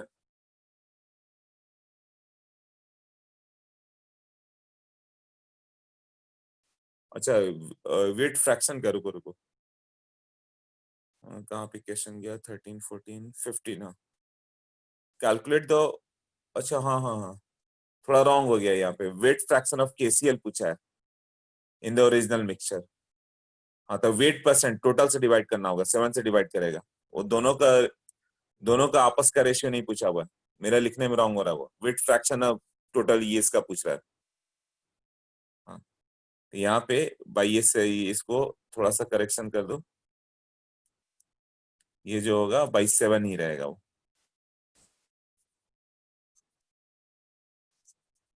हाँ, ऐसे। हाँ तो भी आंसर पर फर्क नहीं पड़े। और मास फ्रैक्शन में क्या होता है, परसेंट पूछा जाता है, तो यहाँ पे ये टोटल मास है, मैंने कुछ और पढ़ लिया था, ये M टोटल है। हाँ तो ऐसा आएगा वो।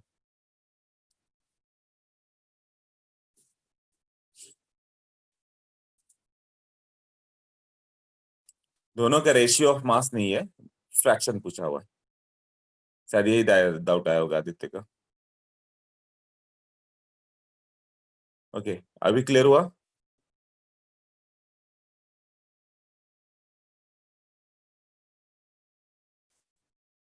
KClO3 बाई टोटल वेट इन 200। तुमने ये कर दिया, अच्छा सब कैलकुलेट करके भी थोड़ा रॉन्ग कर दिया, वो ठीक से देखना होगा।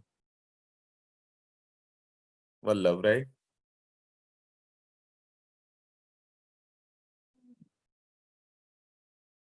सार्थक, अभी क्लियर हो गया तुम्हारा?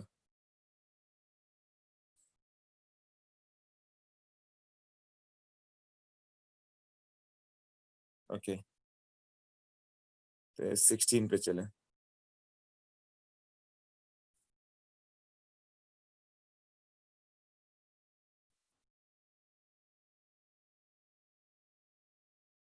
One gram carbonate of a metal was dissolved in 25 ml of HCl.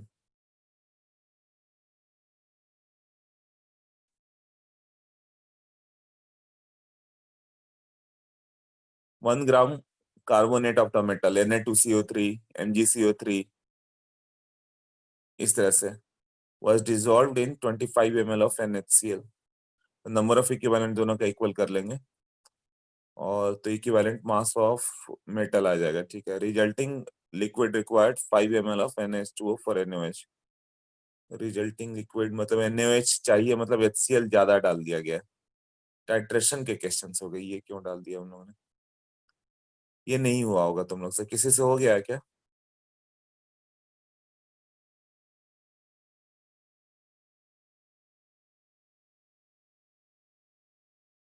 ये थोड़ा सा आउट ऑफ सिलेबस चला गया।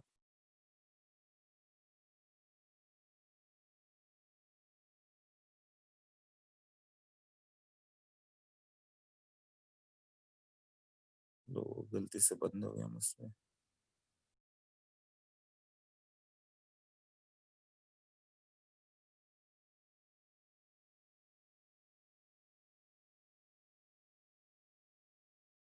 एक मिनट, क्वेश्चन पेपर ही बंद हो गया।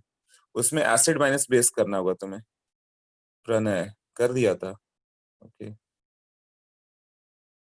नंबर ऑफ मोल Ni कर सकते हैं। Ni मतलब हाँ, सार्थक से भी हो गया था। सार्थक, प्रणय, वेरी गुड। सोहम,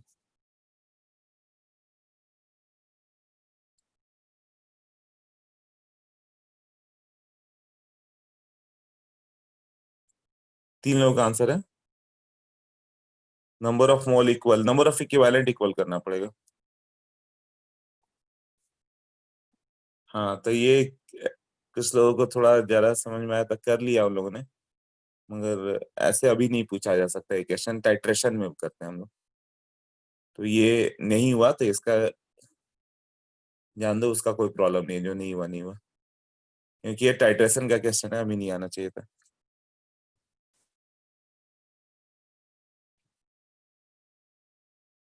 जब भी कोई ग्रुप से बाहर चल जाओ, वाईफाई डायरेक्ट कट हो जाए, ये हो जाए, तो मुझे व्हाट्सएप कॉल करो, उसमें एक्सेप्ट कर लेता हूँ मैं। एक व्हाट्सएप में कॉल दिख जाता है, बट कोई बाद में गया और वेटिंग रूम में है तो वो नहीं मालूम चलता।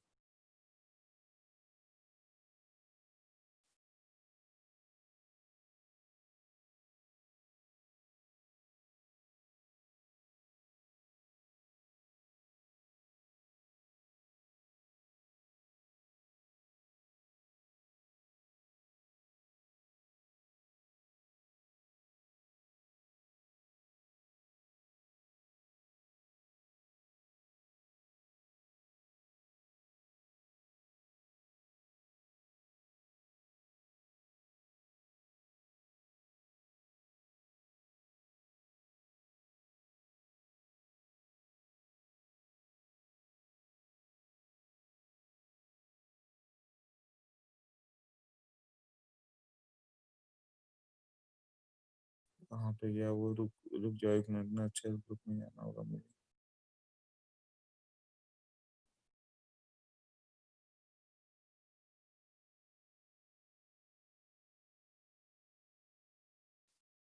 अरे व्हाट्सएप खोलना है।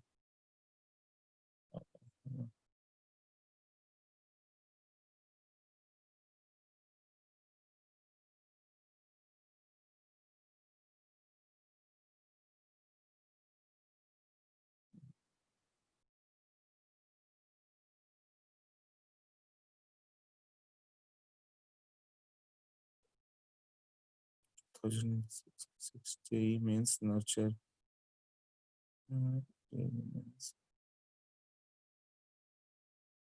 Nurture. हाँ मिल गया 13 14 15 16 15 कर लिया था 16 1 gram carbonate of metal carbonate था 1 ग्राम और HCl कितना है HCl का number of milliequivalent molarity normality into volume in ml 25 into 1 फिर भी HCl बचा हुआ है मेटल कार्बोनेट से रिएक्ट करने के बाद कितना बचा हुआ है जितना बच गया उसके लिए तुम्हें NaOH देना पड़ेगा कितना 5 into 1 तो 25 नॉर्मल और 1 ग्राम कार्बोनेट इसको लिखता हूँ 25 और 5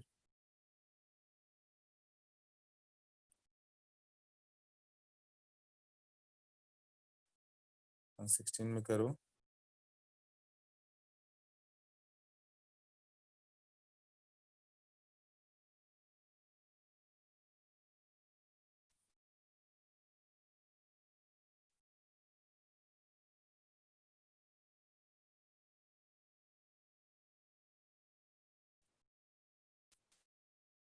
ओके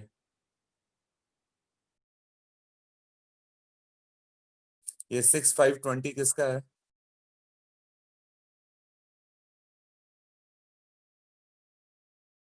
नेम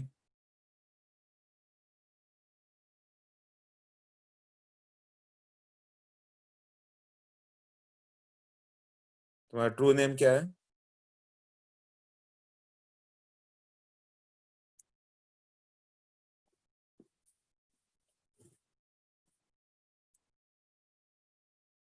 6520 ट्रू नेम क्या है तुम्हारा पार्टिसिपेंट्स में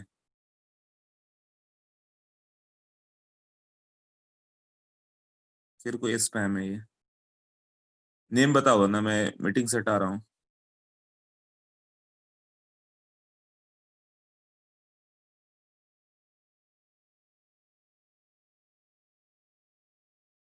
हेलो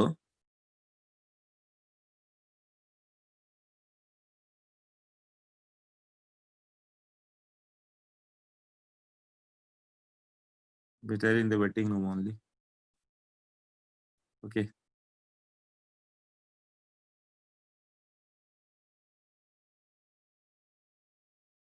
अच्छा password of meeting institute of name तो उसको वापस ले लेता हूँ तो कुछ जवाब भी तो नहीं दे रहे इसमें स्पैम भी आते हैं अब हैकर्स आ जाते हैं इसमें वो प्रॉब्लम करते हैं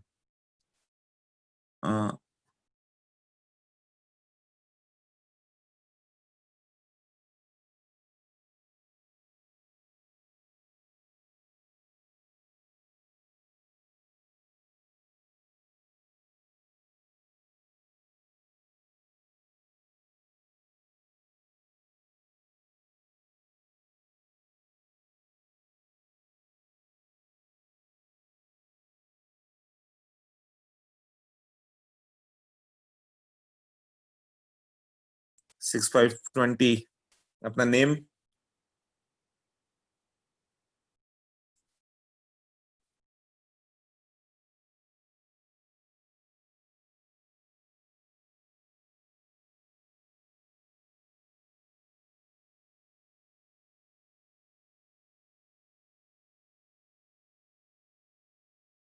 नेम भी इतना बड़ा अभी तक नहीं बता पा रहा हूँ फास्ट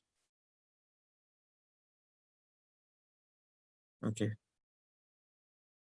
तरंग अरे तो तुम अपना नेम तरंग रखो तुमने अपना नेम 6520 ही रखा है और तरंग उसके बाद LN लिखो उसमें मालूम चलता है कि LN का कोई स्टूडेंट है बाहर का कोई आएगा तो मालूम चल जाता है फिर वो कोई भी आकर फिर ज्वाइन नहीं कर सकता नहीं तो डिस्टर्बेंस सबको होता है अगले बार नेम अपना देख लेना तरंग LN लिखना फिर वो 16 1 ग्राम मेटल कार्बोनेट प्लस HCl अब इसमें क्या हो गया कि HCl is an access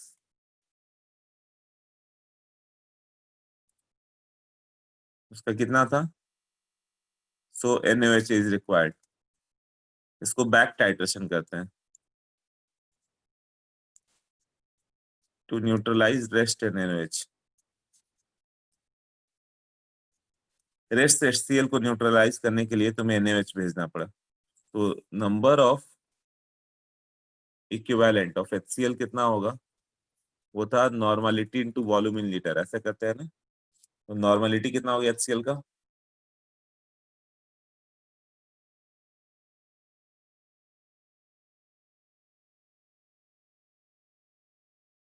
one normal है, नॉर्मल मतलब one, and volume in litre उसका कितना हो दिया है 25। हाँ, इतना इक्विवेलेंट था। Number of equivalent of NaOH कितना हो गया, N इंटू V, उसका भी नॉर्मलिटी वन है बट वो 5 इक्विवेलेंट चाहिए, इतना equivalent. Number of equivalent of HCl reacted with carbonate, कितना कार्बोनेट से रिएक्ट किया, रेस्ट पार्ट, कुछ NaOH से रिएक्ट किया और कुछ उससे रिएक्ट किया, तो रेस्ट पार्ट कितना होगा, ये 25/1000 माइनस 5/1000, 5/1000 तो वो उससे रिएक्ट कर गया HCl से, और रेस्ट पार्ट कार्बोनेट से रिएक्ट किया। Number of equivalent of carbonate equal to number of equivalent of HCl। Metal carbonate 1 gram का है, तो इसका मास बाई इक्विवेलेंट मास है, इसका नॉर्मलिटी इनटू वॉल्यूम जो था, इसका मास 1 ग्राम था by equivalent mass of metal plus equivalent mass of carbonate equal to, यहाँ पे जो उसके साथ रिएक्ट किया वो 25/1000 माइनस 5/1000 पार्ट ही रिएक्ट किया, ये हो गया 1 बाई इक्विवेलेंट मास जो चाहिए बाई, ये हो गया 60/2 इक्वल टू 20/1000। तो E प्लस 30 इक्वल टू 50, तो E का वैल्यू आएगा तुम्हारा कुछ 20 के आसपास। यदि ऑप्शन आ गया तो ठीक है, नहीं तो कैलकुलेशन चेक करेंगे फिर से।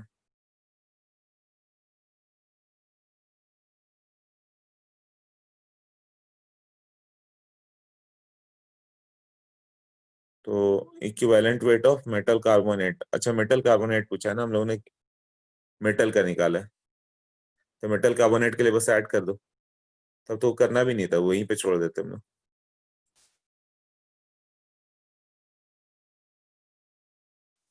तुम्हें यही चाहिए था, मेटल का पूछता तो ये करते हैं, मेटल कार्बोनेट चाहिए था, ये स्टेप हटा दो फिर।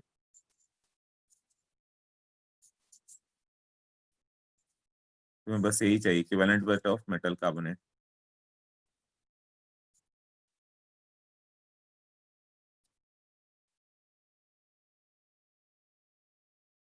Equivalent weight of metal carbonate will be, इधर ले लो, ये 20/1000 था ना ये, हाँ 20/1000, हाँ तो ये 50 आ जाएगा। हाँ 50 करेक्ट तो आया था, किसी ने बोला था 50 आ रहा था। हाँ मेटल कार्बोनेट का ही पूछा है, कुछ लोगों ने कर लिया, वेरी गुड, प्रणय ने कर लिया था।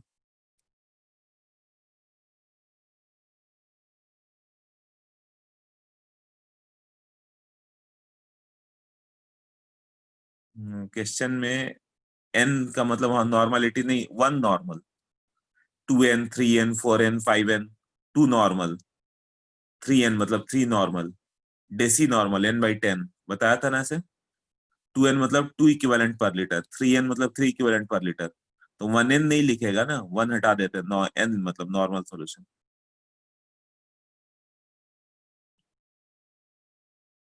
हाँ अभी ये क्लियर हुआ कैसा हो गया कि एसिड कितना कार्बोनेट से रिएक्ट किया, बट एसिड एक्सेस था, तो कुछ NaOH से भी रिएक्ट किया, तो NaOH से रिएक्ट करने वाला कितना इक्विवेलेंट था, जितना इक्विवेलेंट NaOH था उतना ही इक्विवेलेंट HCl बचा हुआ था, मतलब NaOH कितना था, नॉर्मलिटी उसका 1 है, इंटू वॉल्यूम कितना, इतना इतना इक्विवेलेंट NaOH का बाद में देना पड़ गया 5/1000, मतलब ये क्या है, इतना इक्विवेलेंट HCl का बचा हुआ था। हम लोग ने HCl कितना दिया था 25/1000 इक्विवेलेंट, और 5/1000 इक्विवेलेंट बचा हुआ था, तो रिमेनिंग जो हो गया 20/1000 इक्विवेलेंट वो मेटल कार्बोनेट में यूज हुआ, यही वैल्यू, यही वैल्यू क्या होगा, मेटल कार्बोनेट में यूज हुआ, ये दोनों को इक्वल कर दिया 20/1000 और इसको। क्लियर।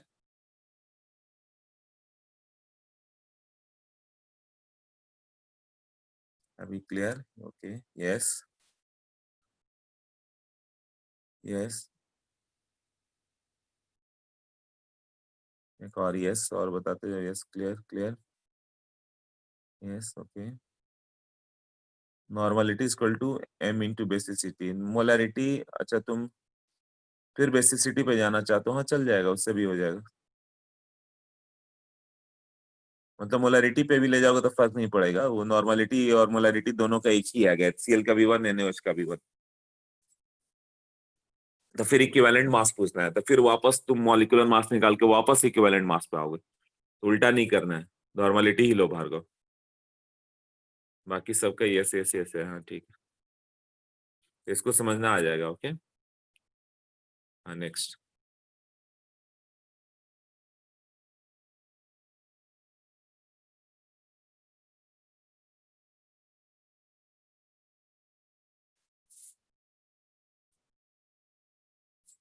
कौन सा था? 16 कर दिया था।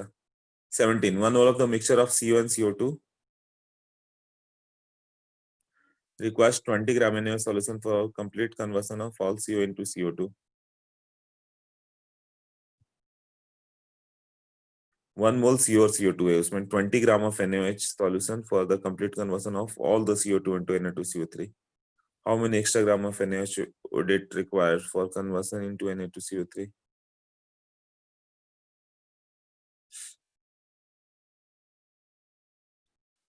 पहले में क्या हो गया कि 1 मोल मिक्सचर है, तो CO कितना है, CO2 कितना है नहीं मालूम, बट 20 ग्राम NaOH मतलब हाफ मोल NaOH चाहिए, तो वो किसके लिए चाहिए? CO2 का, तो इससे CO2 का मोल मालूम चल जाएगा।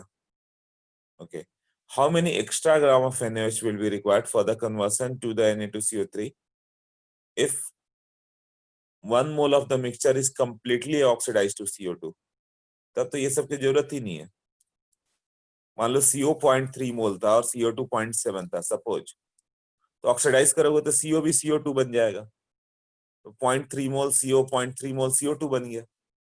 मतलब 1 मोल मिक्सचर दोनों का था, CO CO2 ऑक्सीडाइज करके 1 मोल CO2 ही आ गया। तो 1 मोल CO2 के लिए कितना चाहिए? How many extra gram of NaOH चाहिए, मतलब एक्स्ट्रा कितना चाहिए? तो ये CO2 के लिए कितना NaOH चाहिए देखो, फिर कंफ्यूजन ना हो तो थोड़ा लॉन्गर मेथड ही सॉल्व कर ले बेटे। CO2 plus 2 NaOH gives out Na2CO3, ऐसे है ना? यहाँ 20 ग्राम मतलब 20/40, हाफ मोल ना, मतलब CO2 का मोल कितना होगा? ये रेशियो लेना आता है तुम्हें 1/2, यही मेन पार्ट था ना जो मैंने बताया था कि ये सही से समझ लेना, कोएफिशिएंट वाला, इसका कोएफिशिएंट बाई इसका कोएफिशिएंट, ये रेशियो लिखना है ना, कोएफिशिएंट का रेशियो है बाई इसका मोल इनटू 1/2 मोल। तो यहाँ से कितना हो जाएगा? NCO2 मालूम चल गया तुम्हें, so NCO2 is 1/4 मोल, तो NCO will be 1 minus 1/4 मतलब 3/4 मोल। तो जब CO को कम रिएक्ट करोगे हाफ और 2 से, तो CO2 बन जाएगा, तो ये होगा 3/4 मोल, तो CO2 भी बनेगा इससे 3/4 मोल। तो इसको अब NaOH से रिएक्ट करना है CO2 को, तो कितना एक्स्ट्रा चाहिए अब?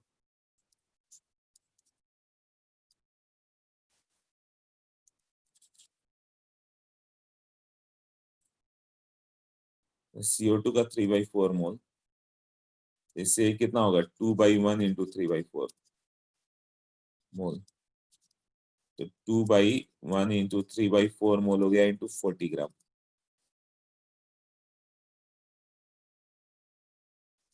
आंसर आएगा 60 ग्राम। बट जिसके कंसेप्ट थोड़े और क्लियर है वो कुछ भी नहीं लिखेगा, डायरेक्ट आंसर लिख देगा।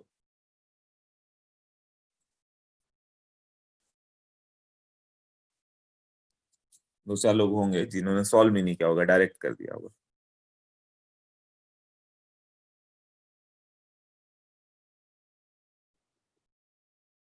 मतलब मिनिमम स्टेप में हो जाएगा तुम्हारा। यदि पहला स्टेप भी मालूम चल जाए कि 1/4 मोल था, तो 1/4 मोल के लिए 20 ग्राम चाहिए, तो रेस्ट 3/4 मोल CO था, तो 3/4 मोल CO2 बना। तो 1/4 के लिए 20 ग्राम, तो 3/4 के लिए 60 ग्राम। 17 क्लियर हुआ कैसे किया अभी?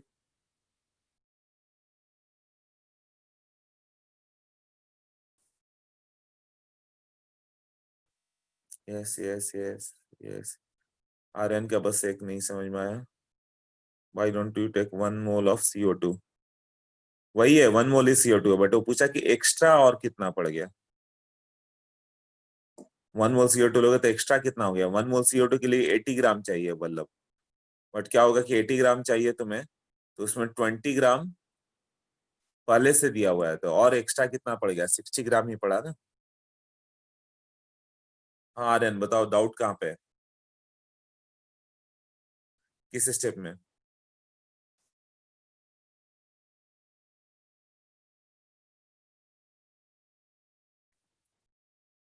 नहीं समझ में आता। ओके ठीक है, कुछ भी नहीं समझा तो सोचो।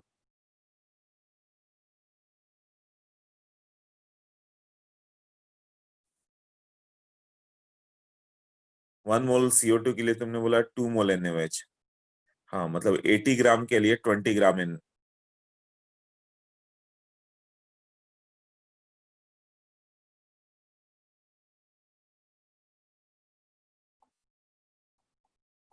1 मोल CO2 के लिए 80 ग्राम NaOH चाहिए, करेक्ट।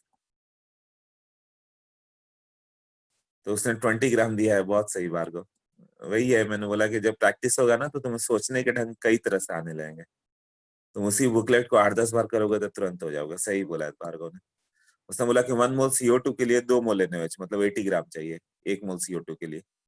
और 20 ग्राम ऑलरेडी यूज हो चुका है, तो रेस्ट 60 ग्राम ही यूज होगा ना।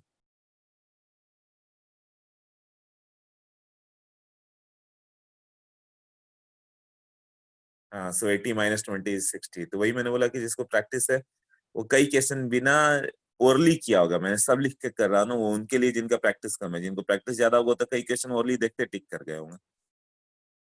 मुझे समझाना है इसलिए सब मैं लिख रहा हूँ। और हाँ ये जैसे भार्गव ने बताया मेथड, इसी तरह सबके माइंड में अलग अलग आता है वो मेथड। कंसेप्ट क्लियर होगा तो हर तरह से मेथड तुम्हारे दिमाग में आएगा। तुम्हारे मेथड हो सकते हैं मेरे से भी अच्छे हो, तो वो कभी भी होता है। हाँ दैट वाज गुड मेथड। ठीक है अभी क्लियर हो गया आर्यन, तुमने भी बोल दिया क्लियर होके।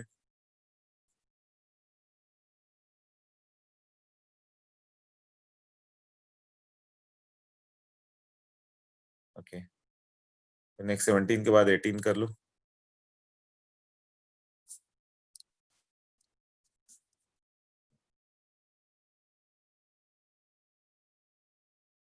$34 of H2O2 is the solution is called। हाँ ये 18 छोड़ दो, 18 आउट ऑफ सिलेबस है। 18 के लिए मैं भेज देता हूँ, 18 और एक टाइट्रेशन वाला भी।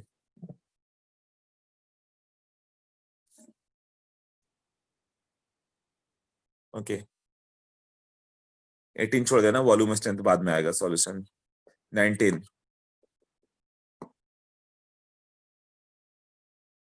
2 gram of the sample of xenon reacts with the fluorine. The mass of the compound produced is 3.158 gram. The empirical formula of the compound is। तो empirical formula के लिए क्या होगा? xenon का 131 दिया है, 2 ग्राम जेनॉन और जो बना 3.15 है, मतलब फ्लोरीन कितना होगा? 1.158। तो जेनॉन 2 है और फ्लोरीन 1.158 है। तो फॉर्मूला बताना है।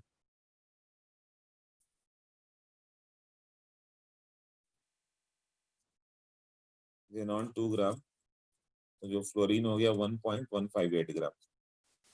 ये तो अब कर लो, ये इसको बताने का क्या मतलब है?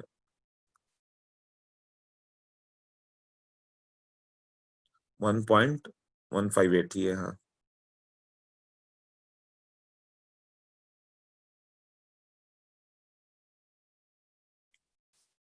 इसका दोनों का मोल लेके रेशियो निकालना, और क्या था? 2/131 दिया हुआ है, 1.158/19 दिया हुआ है। तो तुम्हें ये बताना है कि ये रेशियो कितना आ रहा है, कितना आ रहा है फिर वो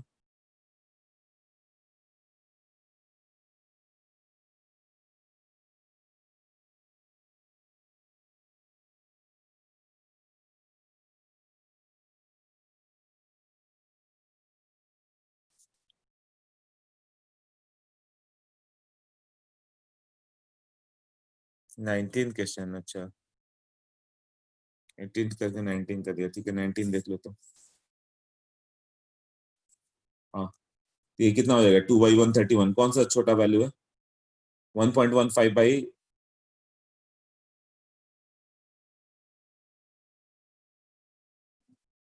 2/131 छोटा है, इसी से दोनों को डिवाइड कर दो 2/131, ये मेथड था ना एम्पेरिकल फॉर्मूला का, तो ये 1 बच गया।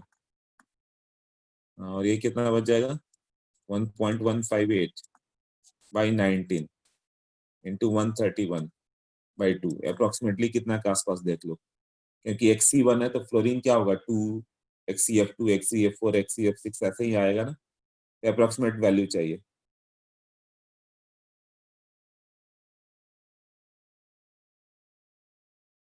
अच्छा, तो 4 के करीब आ रहा है, यही है ना। हाँ,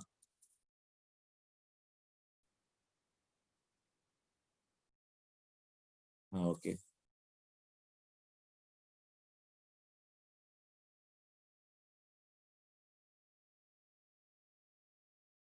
उससे हो जाएगा, इसको 2 को ऐसे डिवाइड करना 2 इंटू 65 और 19 इंटू 357 और 65 मतलब 3.5 वगैरह 3.5 वगैरह कुछ होगा, और इससे करोगे तो ऑलमोस्ट 4 के आसपास चल जाएगा, ये XCF4 आ जाएगा फिर 18।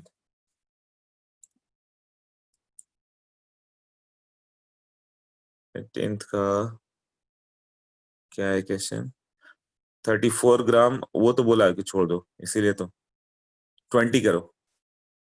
Manganese form non stoichiometric oxide having the formula MnOx. The value of X for the compound contains 63.7% of Mn is what? Non-stoichiometric oxide जिसका फॉर्मूला MnOx है। The value of X for a compound that contains 63.7% Mn.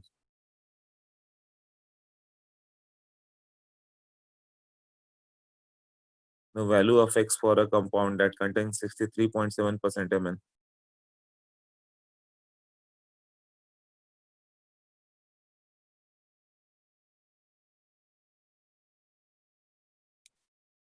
ये तो फिर वैसे ही question हो गया, दोनों का इक्विवेलेंट वेट तुम्हें करना होगा।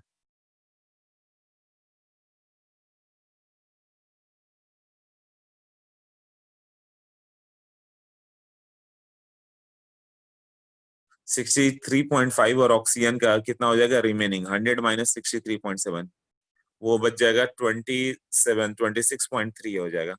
अब दोनों के वैलेंसी से डिवाइड कर देना, वो तो आ जाएगा 63.7 by equivalent mass of Mn, वो होगा Mn का इक्विवेलेंट मास एटॉमिक मास होता है 55 by valency x equal to oxygen का, ऑक्सीजन हो गया तुम्हारा 36.3 बाई उसका इक्विवेलेंट मास 8। ये किसी का राइट नहीं होगा, राइट हुआ था क्या किसी का 63.7%।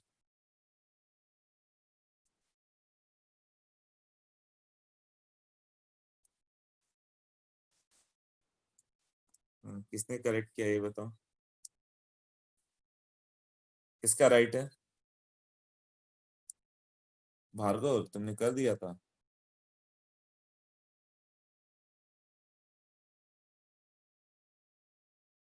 अच्छा Mn का मास नहीं होता, गॉट इट राइट, इतने लोगों ने फिर भी कर दिया, बहुत सारे टॉपर है अपने पास। यस है, वल्लभ है, अन्विता, सार्थक, सोहम, वरुण, ओमकार, त्रिषा। हाँ ये सब क्वेश्चन डिफ्रेंशिएट करते हैं रैंक में। गुड, अच्छा लगा कि 10-12 बच्चे सॉल्व कर रहे हैं, मतलब sure very high IQ level है, क्योंकि पढ़ाया हुआ नहीं है वैसा।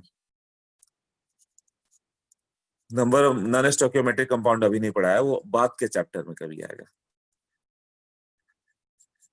ऑक्सीजन तो 63.7 बाई इसका एटॉमिक मास 55, Mn का एटॉमिक मास मैंने बोला था नहीं मालूम रहा, तो जो एटॉमिक मास है उसका डबल कर देना। Mn 25 था, अच्छा, ये अवस्थी का प्रॉब्लम है। गुड। अवस्थी में अच्छे क्वेश्चन रहता है, अवस्थी से 2-4 क्वेश्चन डायरेक्ट देते ही रहता है वो। तो नहीं भी मालूम है ना एटॉमिक मास तो छोड़ना मत, तुम्हें एटॉमिक नंबर तो याद है ना, SCTIV CRMN 25 पे आता है, तो ऑलमोस्ट डबल कर दो, डबल कर दोगे तो कितना हो गया, 50 हो गया, है ना। तो ये कितना होगा, 55 बाई इसका x by number of equivalent of oxygen, ये होगा 26.3 भाई, ऑक्सीजन का कितना होता है 8, 63.7 x by 55 equal to 26.3 by 8। तो x का वैल्यू तुम्हें यहां से लेना होगा।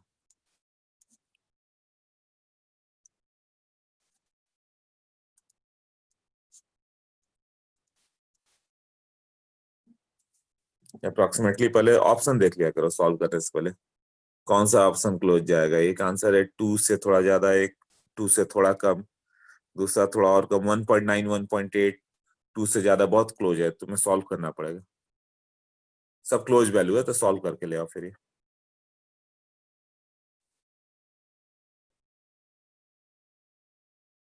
देखो ऐसे क्लोज में भी अप्रोक्सीमेशन कर सकते हो।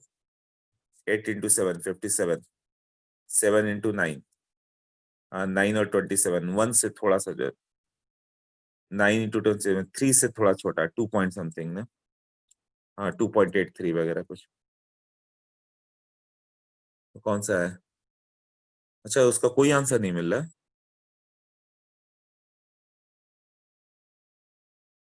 2.83 वगैरह कोई भी नहीं है।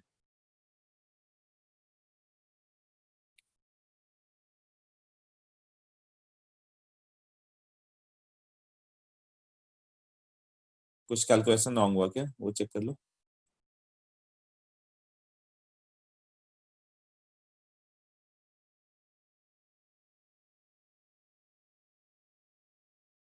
नहीं, नंबर ऑफ इक्विवेलेंट चाहिए था, तो इक्विवेलेंट मास ऑक्सीजन का 8 ही होता है।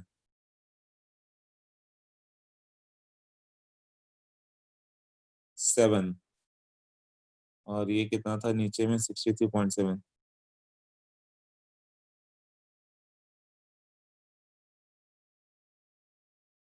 9।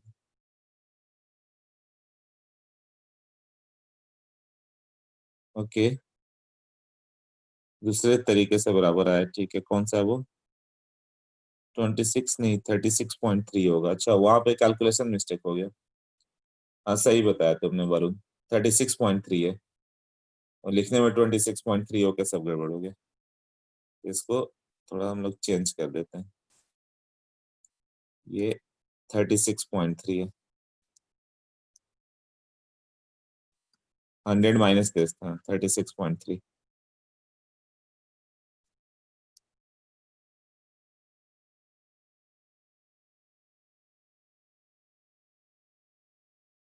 ये ऑलमोस्ट 4 के आसपास आ जा रहा है।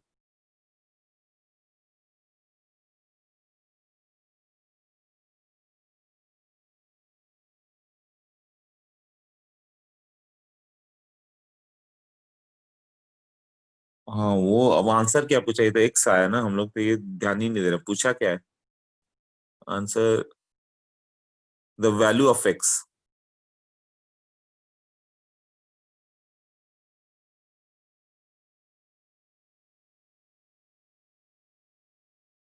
जो MnO है और वो एक्स पूछा हुआ है, हम लोग ने क्या निकाला इसका, वैलेंसी निकाला कि Mn4 हो गया, मतलब हम लोग का जो कि क्या हो गया, Mn+4 में आ गया, और ऑक्सीजन -2 है, तो फॉर्मूला क्या होगा, MnO2 ना, तो 2 के आसपास वाला जाएगा वो आंसर। वो पूछा ये एक्स क्या हो गया, Mn+4 वाला है, ऑक्सीजन पे माइनस चार्ज होता है, ये कितना आएगा। हम लोग ने ये जो एक्स निकाला वो एक्स नहीं है, एक्चुअली वैलेंसी, एक्स हम लोग ने क्या लिख दिया, वैलेंसी। तो एक काम करो, एक्स से कंफ्यूजन हो जैसे, वैलेंसी को वाई लेकर चलो, वाई का वैल्यू 4 है, और तुम्हें पूछा है कि MnOx, वो फॉर्मूला क्या आएगा फिर। हाँ तो अब ये 2 के आसपास का आ जाएगा, तो 2 से ज्यादा या कम यहाँ से देख लो जो भी आ रहा है।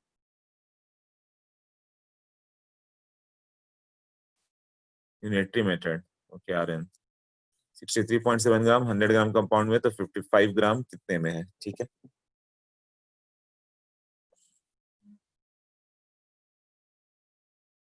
थ्री पॉइंट सेवन 100 ग्राम कंपाउंड में, तो 55 ग्राम किस में है, उसी को 2 बार लिखा तुमने।